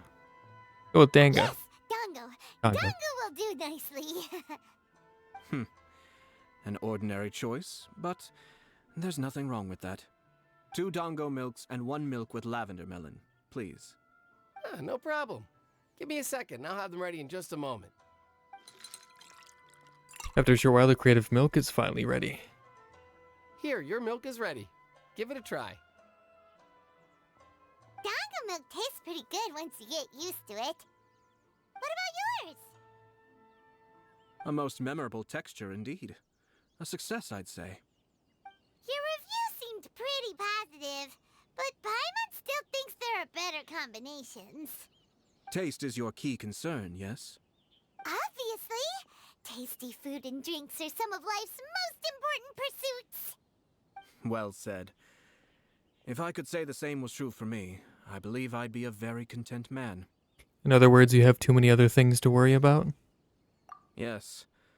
No one has unlimited energy, and I try to conserve mine for the things that really count. To create some mental breathing room, I try not to overthink the less critical matters.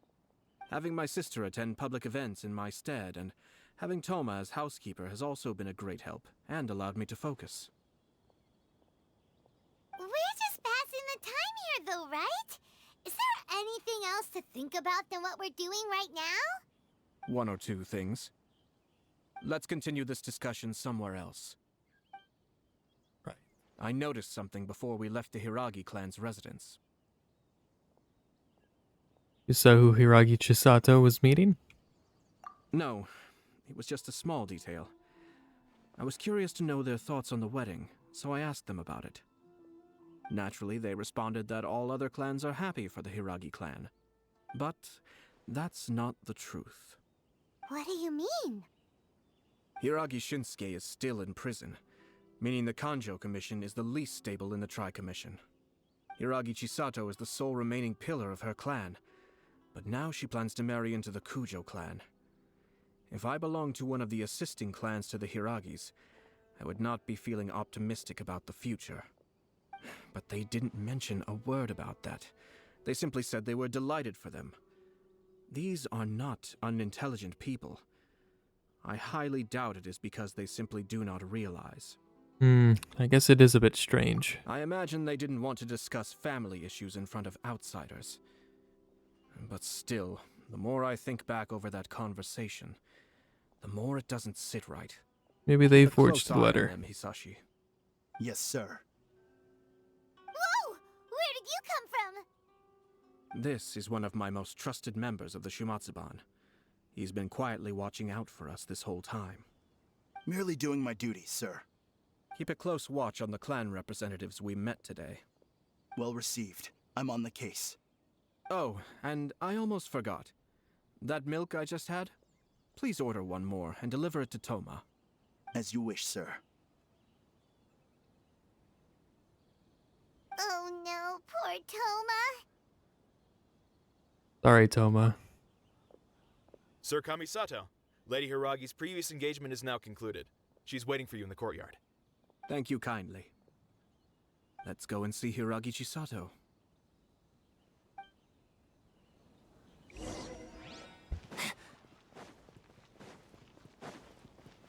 Something ain't right.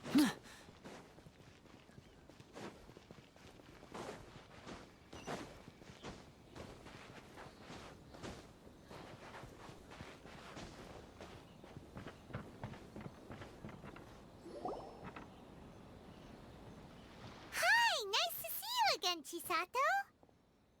I heard that Sir Kamisato had brought some guests, but I didn't know it was you two. It's been a while, Lady Hiragi. How have you been faring? This is a rare privilege, Sir Kamisato. It is not often that I have the chance to meet you, let alone here in the comfort of my own home. I'm doing very well indeed, thank you. You must be so busy. Thank you so much for taking the time to come and congratulate Kamaji and I. It really means a lot. But of course. The Tri-Commission are the servants of the Shogun, and we should look out for one another. In fact, we visited Sir Kujo just now. It's clear that he's very much looking forward to the wedding. Perhaps his joy is infectious, for I am now feeling rather elated myself. I sincerely wish you a joyful wedding and a blissful marriage. Thank you for your kind words.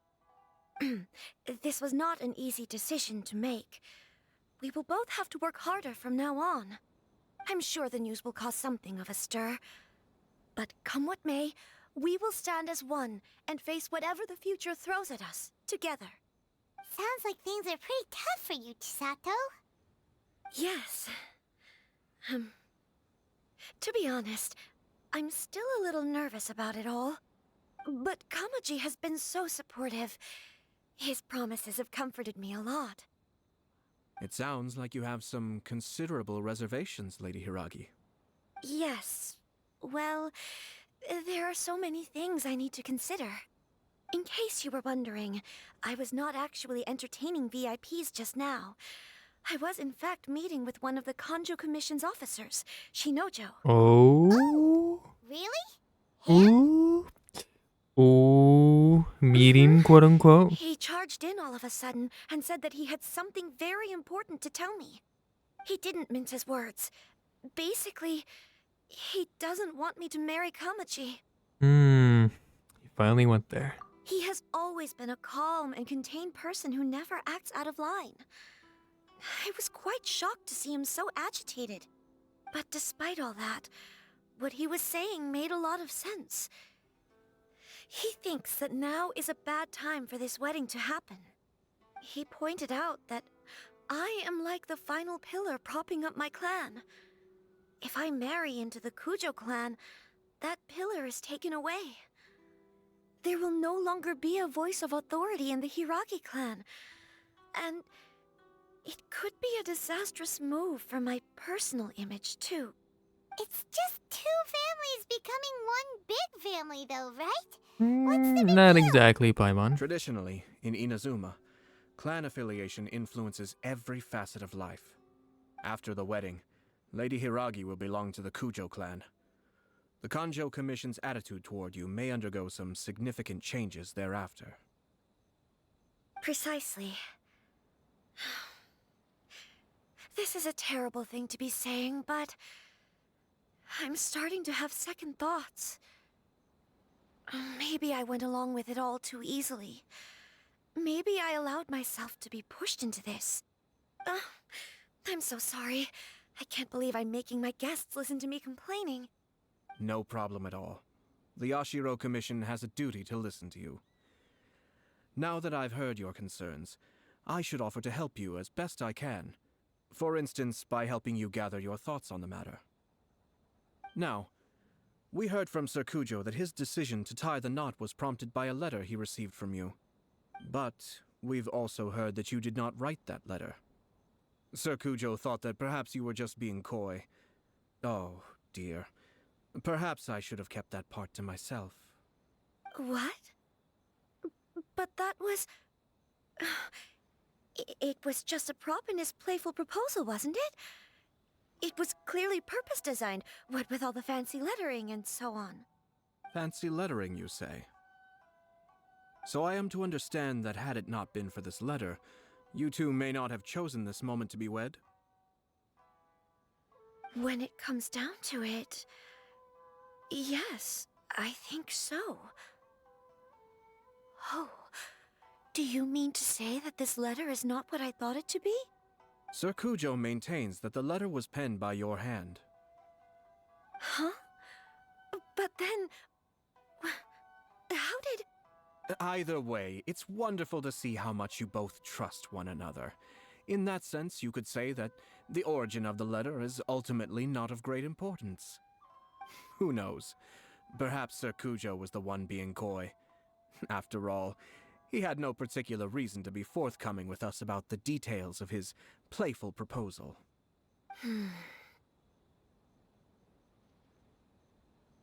I understand.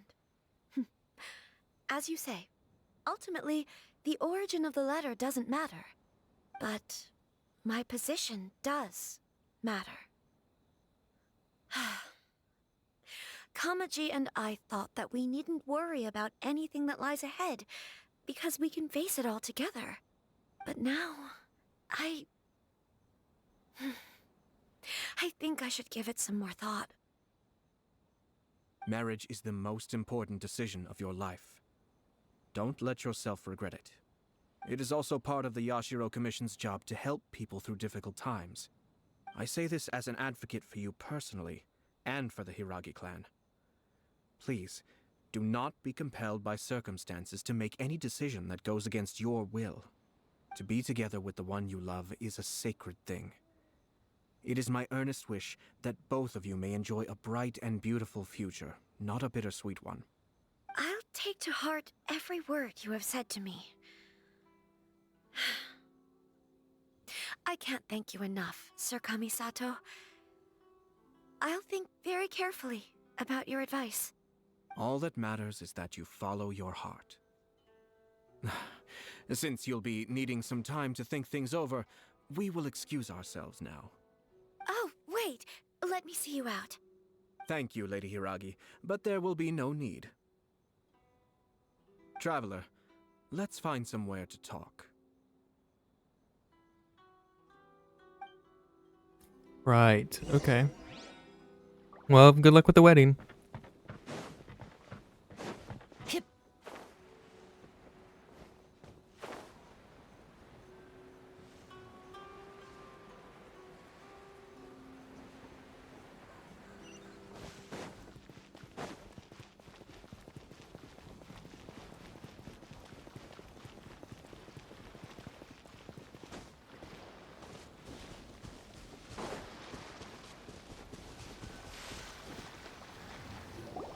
Hiragi Chisato is on a totally different page than Kujo Kamaji.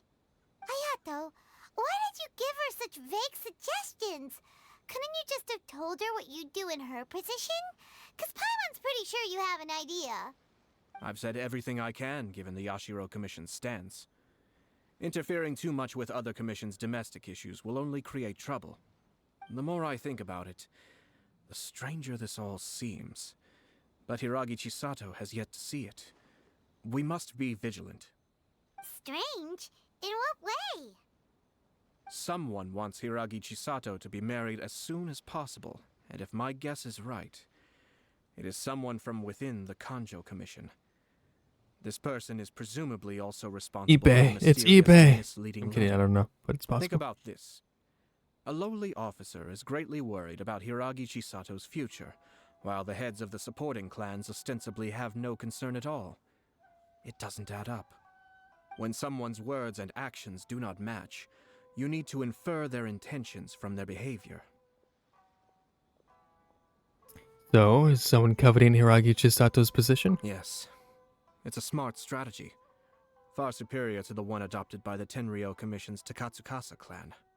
Even had the forged letter failed and been seen for what it was, there would have been no repercussions. They could simply have explained it away as a misguided but well-meaning matchmaking attempt by a member of the family. But if the letter were to achieve its goal, as it has so far, the perpetrator would successfully weaken the Hiragi clan without ever having to lift a finger against them, all under the guise of simply encouraging a wedding.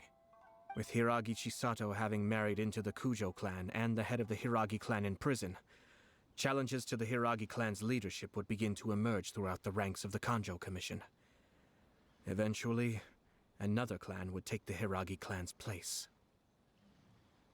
Fortunately, there's no evidence. Actually, we have evidence.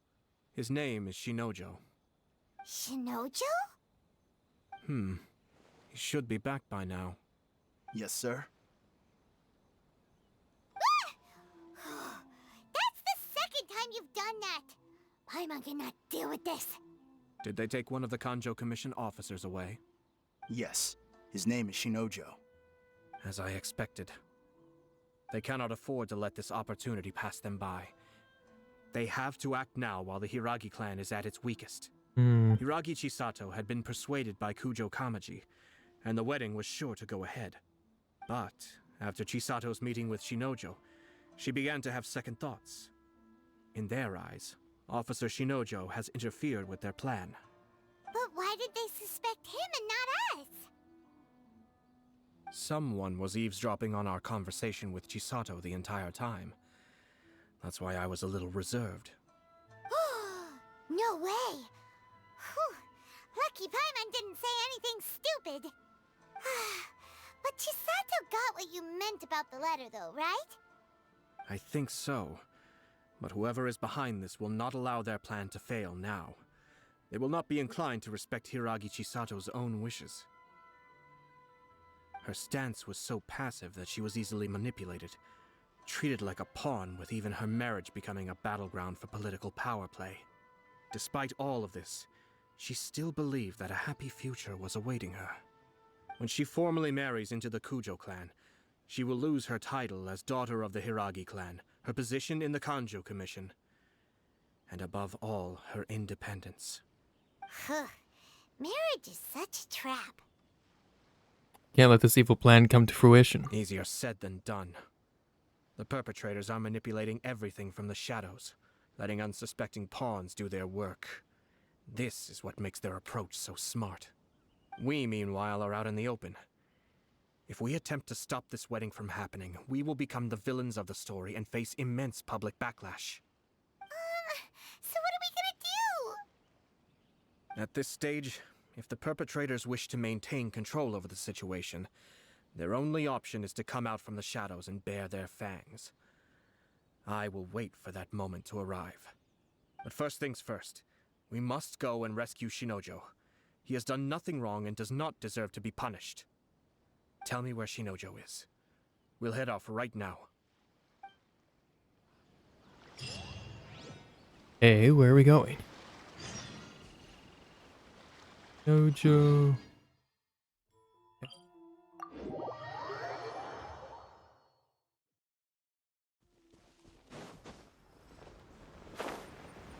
Fatui scum.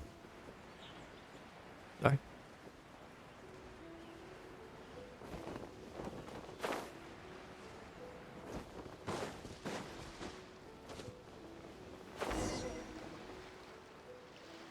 Inside the cave. What are you doing? Release Shinojo this instant! Stop this at once. It's the Yashiro Commissioner. Well, we take orders from our master, no one else. Really? Then please, excuse me. Oh boy. Oh boy. Battle formation!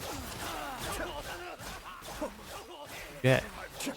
You didn't have to do that to you don't have to. Oh god, they're dead. Oh god. A round of applause. Wings of darkness, come, sever night from day. Well, Blast. Let's go. everything's on fire. We must report to Master right away. Hey, get back here! No need to follow them. We need bait to catch the fish anyway. Leave them be. Right. I think I saw a key fall to the ground during the fight. Let's free Shinojo first. But in all the chaos, it must have been kicked to one side. Where did it end up? I mean, we could probably just break the kit. It's a tanuki? Oh, don't tell Paimon that the tanuki took it! I'm gonna Follow it, grab that tanuki by the tail and shake it.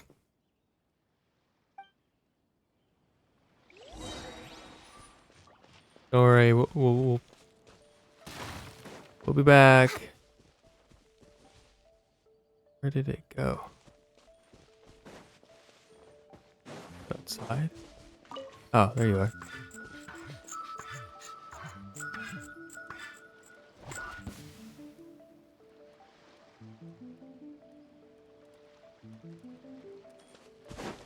Where did it go?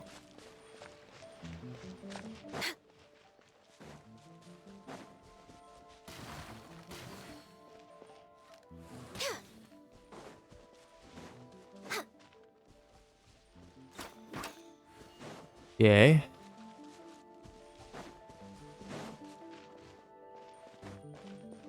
Have I used the lens on this thing? I don't think I have. I haven't had the lens equipped in a very long time. Let's see. Lens.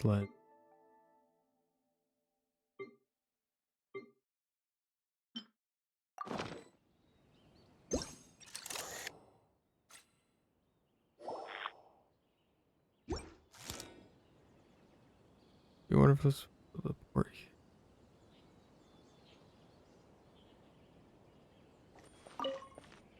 Okay. Cool. Not at all what I was looking for. Next on the agenda. Where did he go? Stupid. Fuck he. Damn. It was here. Where could it have gone? Behind schedule.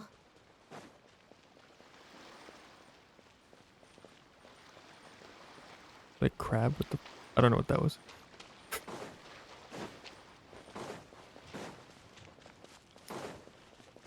Hello? Where did you hide? Right.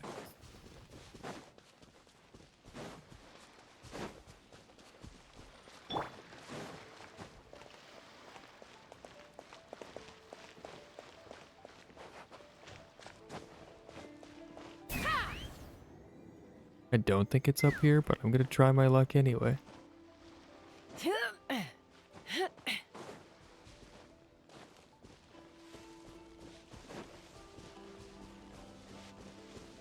Where did it go? Where did it go? Where? Oh, hi. Nope. Okay, fuck me. I don't know where it is.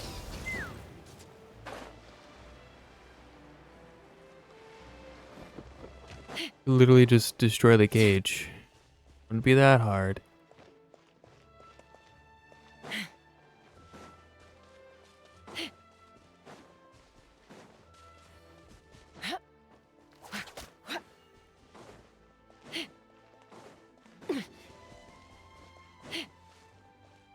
This doesn't work anymore, right?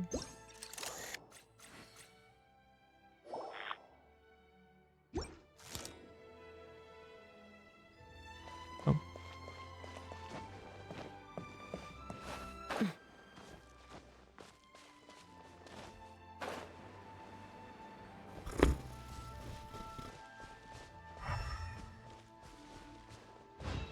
Yep.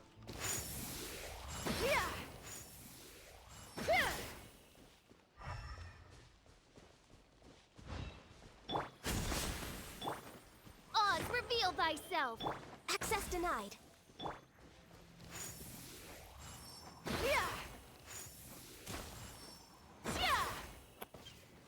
Hey up. I could just shoot it. I could literally just shoot it.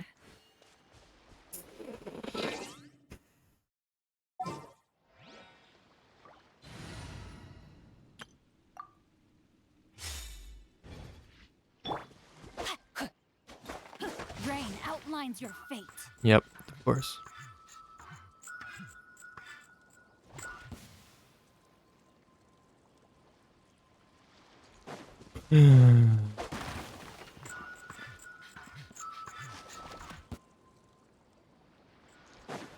Time to act. Thanks.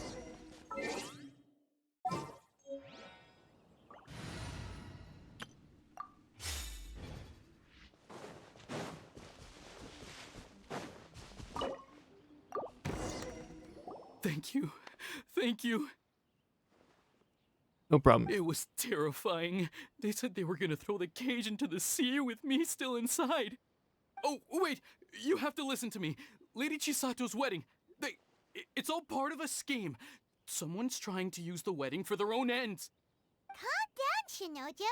It's okay. We know about all that. Huh? Our suspicions were roused to this possibility, and so far, everything is unfolding rather as we expected. Those behind this plan are not going to give up easily. Their next move is imminent. We must devise sufficient countermeasures. Yashiro Commissioner, you're personally going to take action? This situation has consequences for the whole Tri-Commission, and the stability of all Inazuma is at stake. My hitherto neutral stance ends now. The almighty Shogun has always despised these pathetic power games. As a commissioner, I am a servant of the Shogun, and it is therefore my duty to handle these tiresome matters on her behalf. That's true. Shinojo, don't return to your post yet. Find somewhere safe and stay hidden. Traveler, Paimon, let's get out of here. Short while after leaving. Well, if it isn't the Yashiro Commissioner. I hear you showed up here with no explanation and attacked my men. You wouldn't happen to be carrying out some sort of secret mission, now would you? I heard that someone was taking the law into their own hands. As a responsible official of Inazuma, I could not in good conscience stand idly by. Shinojo may be your retainer, but the law does not grant you the right to abuse him. Abuse? Nonsense. I was just teaching him a lesson. Out of nowhere, a low-ranking officer decides to barge in on Lady Hiragi and start spouting out the most absurd and insulting nonsense one can imagine. A truly egregious loss of decorum. I dare say, the poor lady was terrified. So, you're saying that you know absolutely nothing of the reasons for his actions? Because otherwise, why would you describe it as out of nowhere? Two people from two different clans are getting married. That's all there is to it. And yet this young gentleman took it upon himself to fabricate a nonsensical disaster story around it. How should I know what he was thinking? Even if she marries into the Kujo clan, Lady Hiragi will always be the daughter of the Hiragi clan and the most distinguished member of the Kanjo Commission. We are, and always will be, her loyal assistants. It's our duty to see that she never has to worry about anything. Loyalty and duty are our guiding principles. Not only did this guard show no regard for either, he went out of his way to upset our lady. How could one do such a thing? Even if we put it down to a rare moment of impulsivity. I have to say, I'm surprised to see one of such noble standing as yourself rushing to his defense. Darn it! This guy is good. Annoyingly good. He's a slime ball, but he's also difficult to argue against. Funny. I'm suddenly reminded of an anecdote I'd like to share with you. There's not been a dull moment since I took up my post in the Yashiro Commission. Every day I've been exposed to new and fascinating things. For instance, a merchant from abroad once told me about a curious kind of bird with the most extraordinarily long tongue. So long, in fact, that you can tie 2 knots in the portion of it that extends out of its beak. I'm sure someone as erudite as yourself could be able to guess what people do with these unusual avians. Keep them as pets.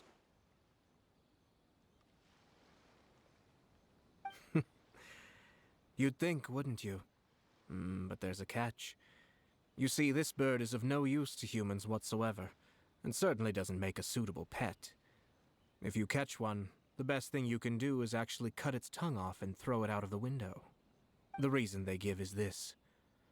The longest tongue has the most to say, but don't be deceived as it chirps away, lest the song it sings lead you astray. I say, Yashiro Commissioner, are you here simply to mock the Kanjo Commission? Far from it. In my mind, the Kanjo Commission is made up of honorable individuals, upright and forthright, conscientious and loyal. It is unbecoming of such people to resort to lies, deception, and filibustering, all as part of a plan to remove Lady Hiragi from her position in the Kanjo Commission. Yashiro Commissioner, please don't make accusations without any evidence. The evidence is standing right in front of me, is it not? I have a credible witness who can confirm you were quick to try and make him disappear as soon as he said something that you did not like. Ugh, dear me. I can't believe the Grand Matsura clan is now represented by someone with less of a sense of loyalty than even an ordinary servant. You studied hard and took a government position, only to make it to where you are now just to play these petty power games behind the scenes. I'm not sure whether it's because you're smart enough to play the system, or too foolish to know any better. In your years of service to the Shogun, not only have you managed to glean nothing good from the people around you, you have also let yourself be blinded by self-interest. And now you have ruined your once bright future. I'm not angry, Mr. Matsura. I just feel sorry for you. Is that right? Then tell me, if you're so bright, what exactly do you think you can do to me?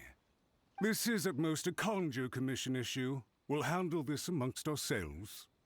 You are reaching rather outside of your bounds, Yashiro Commissioner. If you seek to involve yourself in other clans' affairs, Might I be so bold, then, as to question your motives in doing so? I think you are simply opposed to an alliance between the Kanjo Commission and Tenryo Commission, because the new balance of power in the Tri-Commission would be a threat to you personally. So you come here with an elaborate excuse to try and break up this marriage. So, that's how you view it. Well, I have to admit, you clearly are far more talented than I at monitoring the power balance within the Tri-Commission. Let me be crystal clear. This wedding is going to happen, and nothing is going to change that. The notices have already been sent out. All of Inazuma City knows about it now. Most of the public weren't aware that Kujo Kamaji and Hiragi Chisato were courting. But you can bet it's all anybody's talking about now. Once the notices go out, that's it. The wedding is a sure thing, even if it hasn't happened just yet. I see. It seems like I was wrong. So suddenly we see eye to eye? I had expected you to at least be smarter than most. But it seems that I was gravely mistaken. Kamisato Ayato! You... How dare you! You've made your move. Now, I suppose it's time I made mine. What do you mean? Do you seriously think this marriage will bring the Kanjo Commission and the Tenryo Commission together? Isn't it at all possible that the Kanjo Commission becomes marginalized as a consequence of this union? Goodness me. Well, I've learned a great deal from talking to you. That will be all for now. If you would excuse me, I shall take my leave.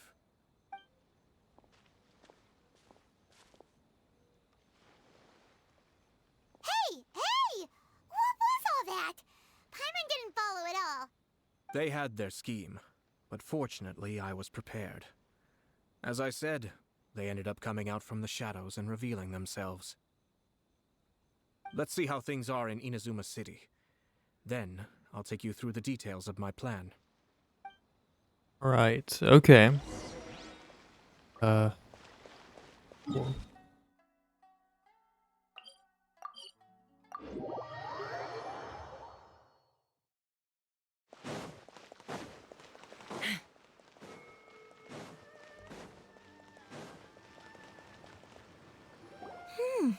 Look at this. The daughter of the Kanjo Commission's Hiragi clan and the master of the Tenryo Commission's Kujo clan are getting married. Sounds like an all-around perfect match, don't you think? For sure. I'm just surprised. It seems very sudden. I hadn't heard a single word about it until now. Good luck to them, I say. I'm sure it must have been a hard decision. Looks like the wedding is definitely going ahead. It's still too early to make that conclusion. Our adversary wants to push this marriage past the point of no return. However, we can still beat them at their own game. But only if Kujo Kamaji is willing to help us. Okay.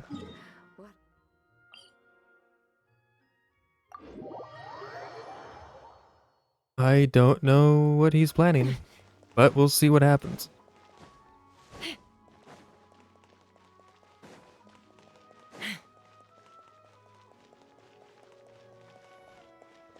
What's up, Kamaji? Welcome. I just heard that the news of my wedding has been officially announced. It seems so sudden. I wasn't ready yet. Yeah, about that. It's kinda complicated. Briefly explain the situation to Kujo Kamaji. I see. So someone's trying to take advantage of our marriage. If you proceed with the wedding, the repercussions for you are likely to be minimal. But we must take Lady Hiragi's situation into consideration. I've previously considered this possibility. But in the end, we're getting married for true love. And I've promised her that I'll do everything in my power to protect her. I understand where you're coming from, but to be frank, she should not need your protection. Or, to put it another way, you have tacitly admitted that Lady Hiragi will need your help to get through the hard times ahead, which perhaps suggests that, deep down, you realize all she stands to lose. I don't mean to criticize you. It is natural to want to protect our loved ones. You're an intelligent and gentle person, and I'm sure you would have been able I'm to think single, about but I this more found someone objectively else. were you not so emotionally involved in Talking. the situation. Nice. I'm sure you admire Lady Hiragi for being the independent, gentle, resilient, and strong-willed person she is. For the sake of marrying you, this wonderful woman will become someone who has to depend on you for the rest of her life. Are you really okay with that? I love her with all my heart, and would do anything to make her happy. That's why I cannot abide to see her suffer or be manipulated by other people. Yashiro, Commissioner, you're right. It was naive and selfish of me to take things this far. But it's too late now, isn't it? There are notices everywhere. I have a plan, but it needs a villain. Sir Kujo, in order for my plan to work, you and I must both play the role of antagonists. But it is not without its risks. Are you willing to help? If there's a way to salvage this, then let's hear it. I've told the people at the Kanjo Commission that the marriage isn't going to unify the Kanjo Commission and the Tenryou Commission. On the contrary, it's a terrible idea that will marginalize the Kanjo Commission. The context for this is that they How to do magic on him? this Makes marriage sense. to bring down the Hiragi clan. And the key to their success is coming up against no resistance to the marriage from the Tenryou Commission. But what if we were to imagine for a moment that since the affairs of the Vision Hunt decree, the Tenryou Commission has been planning to make a move against the weakened Kanjo Commission? The only reason you have been hesitant to act since taking over the Tenryou Commission is because you care about Lady Hiragi's feelings. And so, your plan is to liaise with the Yashiro Commission, to marry her and bring her out of the Kanjo Commission as soon as possible. Once that is achieved, as the person in charge of the Tenryou Commission, you no longer have any reason to hesitate. I see. This is an ingenious plan. It takes advantage of the situation perfectly. This will make Hiragi Chisato indispensable. Exactly. Our purpose is to change Lady Hiragi's position from an unnecessary burden to an indispensable asset. By doing so, we can even strengthen her position in the Kanjo Commission. Once our adversaries realize how the network of connections behind the scenes really looks, they'll do their utmost to stop this wedding from happening. Then, we simply leave them to clear up the mess they've created. Got it. So the network of connections? This is all way too complicated for Paimon. Can you just tell us what you need us to do? We have to make sure that the behind-the-scenes story comes to the attention of our dear friends in the Kanjo Commission. Matsura, with whom I spoke earlier, will now be fearing the worst. No doubt he'll be on the lookout for the first sign of a crisis. In that case, he will almost certainly have placed informants throughout Inazuma City. What we need to do is to use these informants as a breeding ground for our fake intel. Sir Kujo, there are certain things that I need you to attend to personally. Kamisato Ayato explains the details of his plan to Kujo Kamaji a while It's later. almost time. My ninja has located one of the informants. Let's go and see if he'll take the bait. Right. Take me up! Yeah!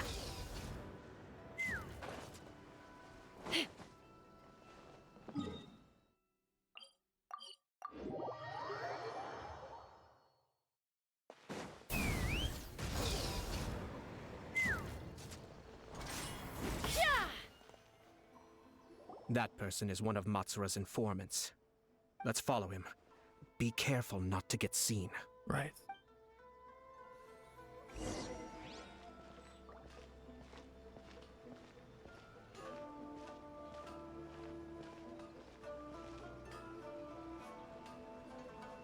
Did you see that?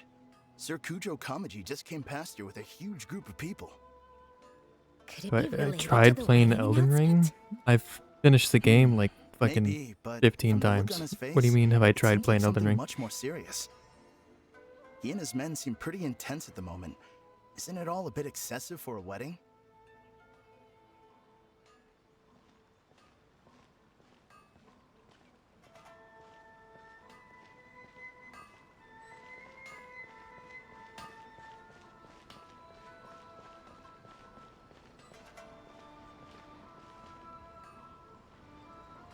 Okay, yes.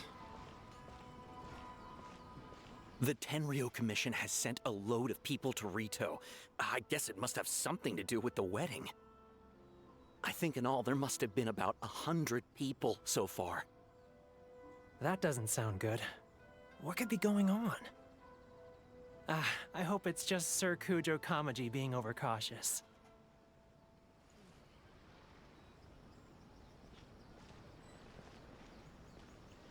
The news is spreading fast, but it appears Master's fears may be well placed. There's no way they sent this many people just to escort the bride. I have to investigate. He ran off! As expected. Let's follow him. I have not played Armored Core 6. Wow! It's like the whole Tenryo Commission is here. Excuse me, has something happened on this road? I'm a businessman passing through, and it's a little disconcerting to see this place so heavily guarded. Ah, please don't be alarmed. As I'm sure you've heard, the wedding of Sir Kujo Kamaji and Lady Hiragi Chisato will take place any day now.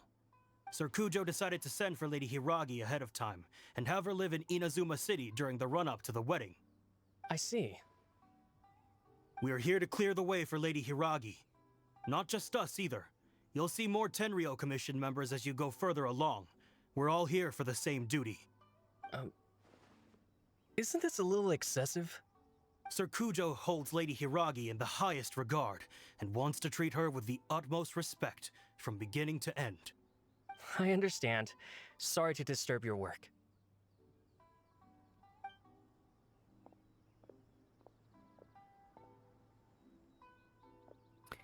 Yeah, their mouths do stop. Drat. It's exactly as Master feared. They say they're here to guard the road, but really they're poised to attack if Master doesn't allow Lady Hiragi to leave Rito. Wait, no. If Lady Hiragi does leave, they'll have all the more reason to strike. But we're in no state to defend against a Tenryo Commission attack. I must tell Master right away. He ran off again! It looked like he'd seen a ghost. Now he realizes how serious the situation That is. should do it. The seeds have been sown. In this atmosphere, mounting suspicion will nurture Alright. fear among the Kangjo Commission. Have Now, fun. We wait patiently for it to grow and ferment. The calm before the storm is always the part that unsettles people the most. Are they really gonna own up and apologize, just like that? If you're curious to find out, you can visit the Hiragi clan in Rito in a couple of days. I have some other business to attend to, so I won't be spending any more time on this situation. In any case, we've made our move. It's only a matter of time before they give up and surrender. Why are you so confident? This is not my first time. Well then, goodbye for now. I truly hope that things will work out in Hiragi Chisato's best interests. Same. He left kind of abruptly. Are things really gonna turn out like he predicted?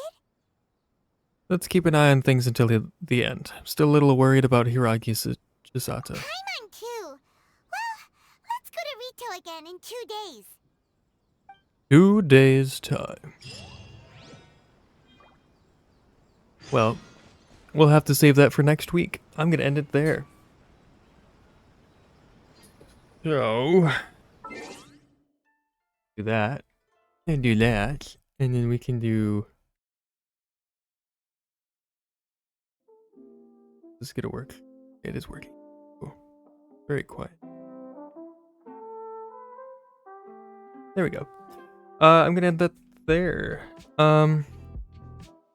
You missed out on a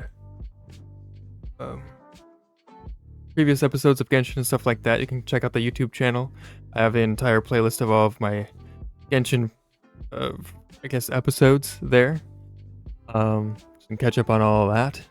If you want to watch anything else, I also post other playthroughs and other videos exclusively on YouTube. You won't see me streaming it here on Twitch. I also post other VODs as well from everything that I stream over on the YouTube channel too, so you can check that out. I'll be going live next week, Tuesday, 8 p.m. I'm going to be playing some more VR chat, having fun on that. And then next week, Friday at 10 p.m., I'm going to be playing some more Genshin and continuing this storyline. and other stuff as well. So that would be cool. I don't think I have anything to announce. Yeah, I think that's it. So again, thanks for watching, and I'll see all of you next time. Bye.